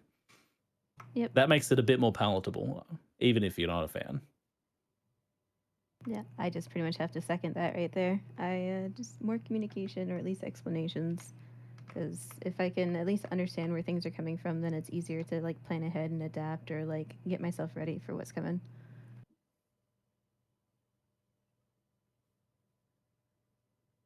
Lance, you're up. Oh, is it me? It's you. I don't know, man. I guess right now I've been convinced that I think the game's probably too hard with Archnem. It probably needs some adjustments. We ruined his fun. Yes, We did it. I achieved was- my goal. High I was fives all having around. fun. Now I'm more depressed. Welcome to the apocalypse. Success. Here's your monthly Good. ration of copium to get you I'm through just gonna it. try to Spoiled. forget stuff, not look at things, and keep making builds that I enjoy. I guess I don't know. Welcome to Path of Despair.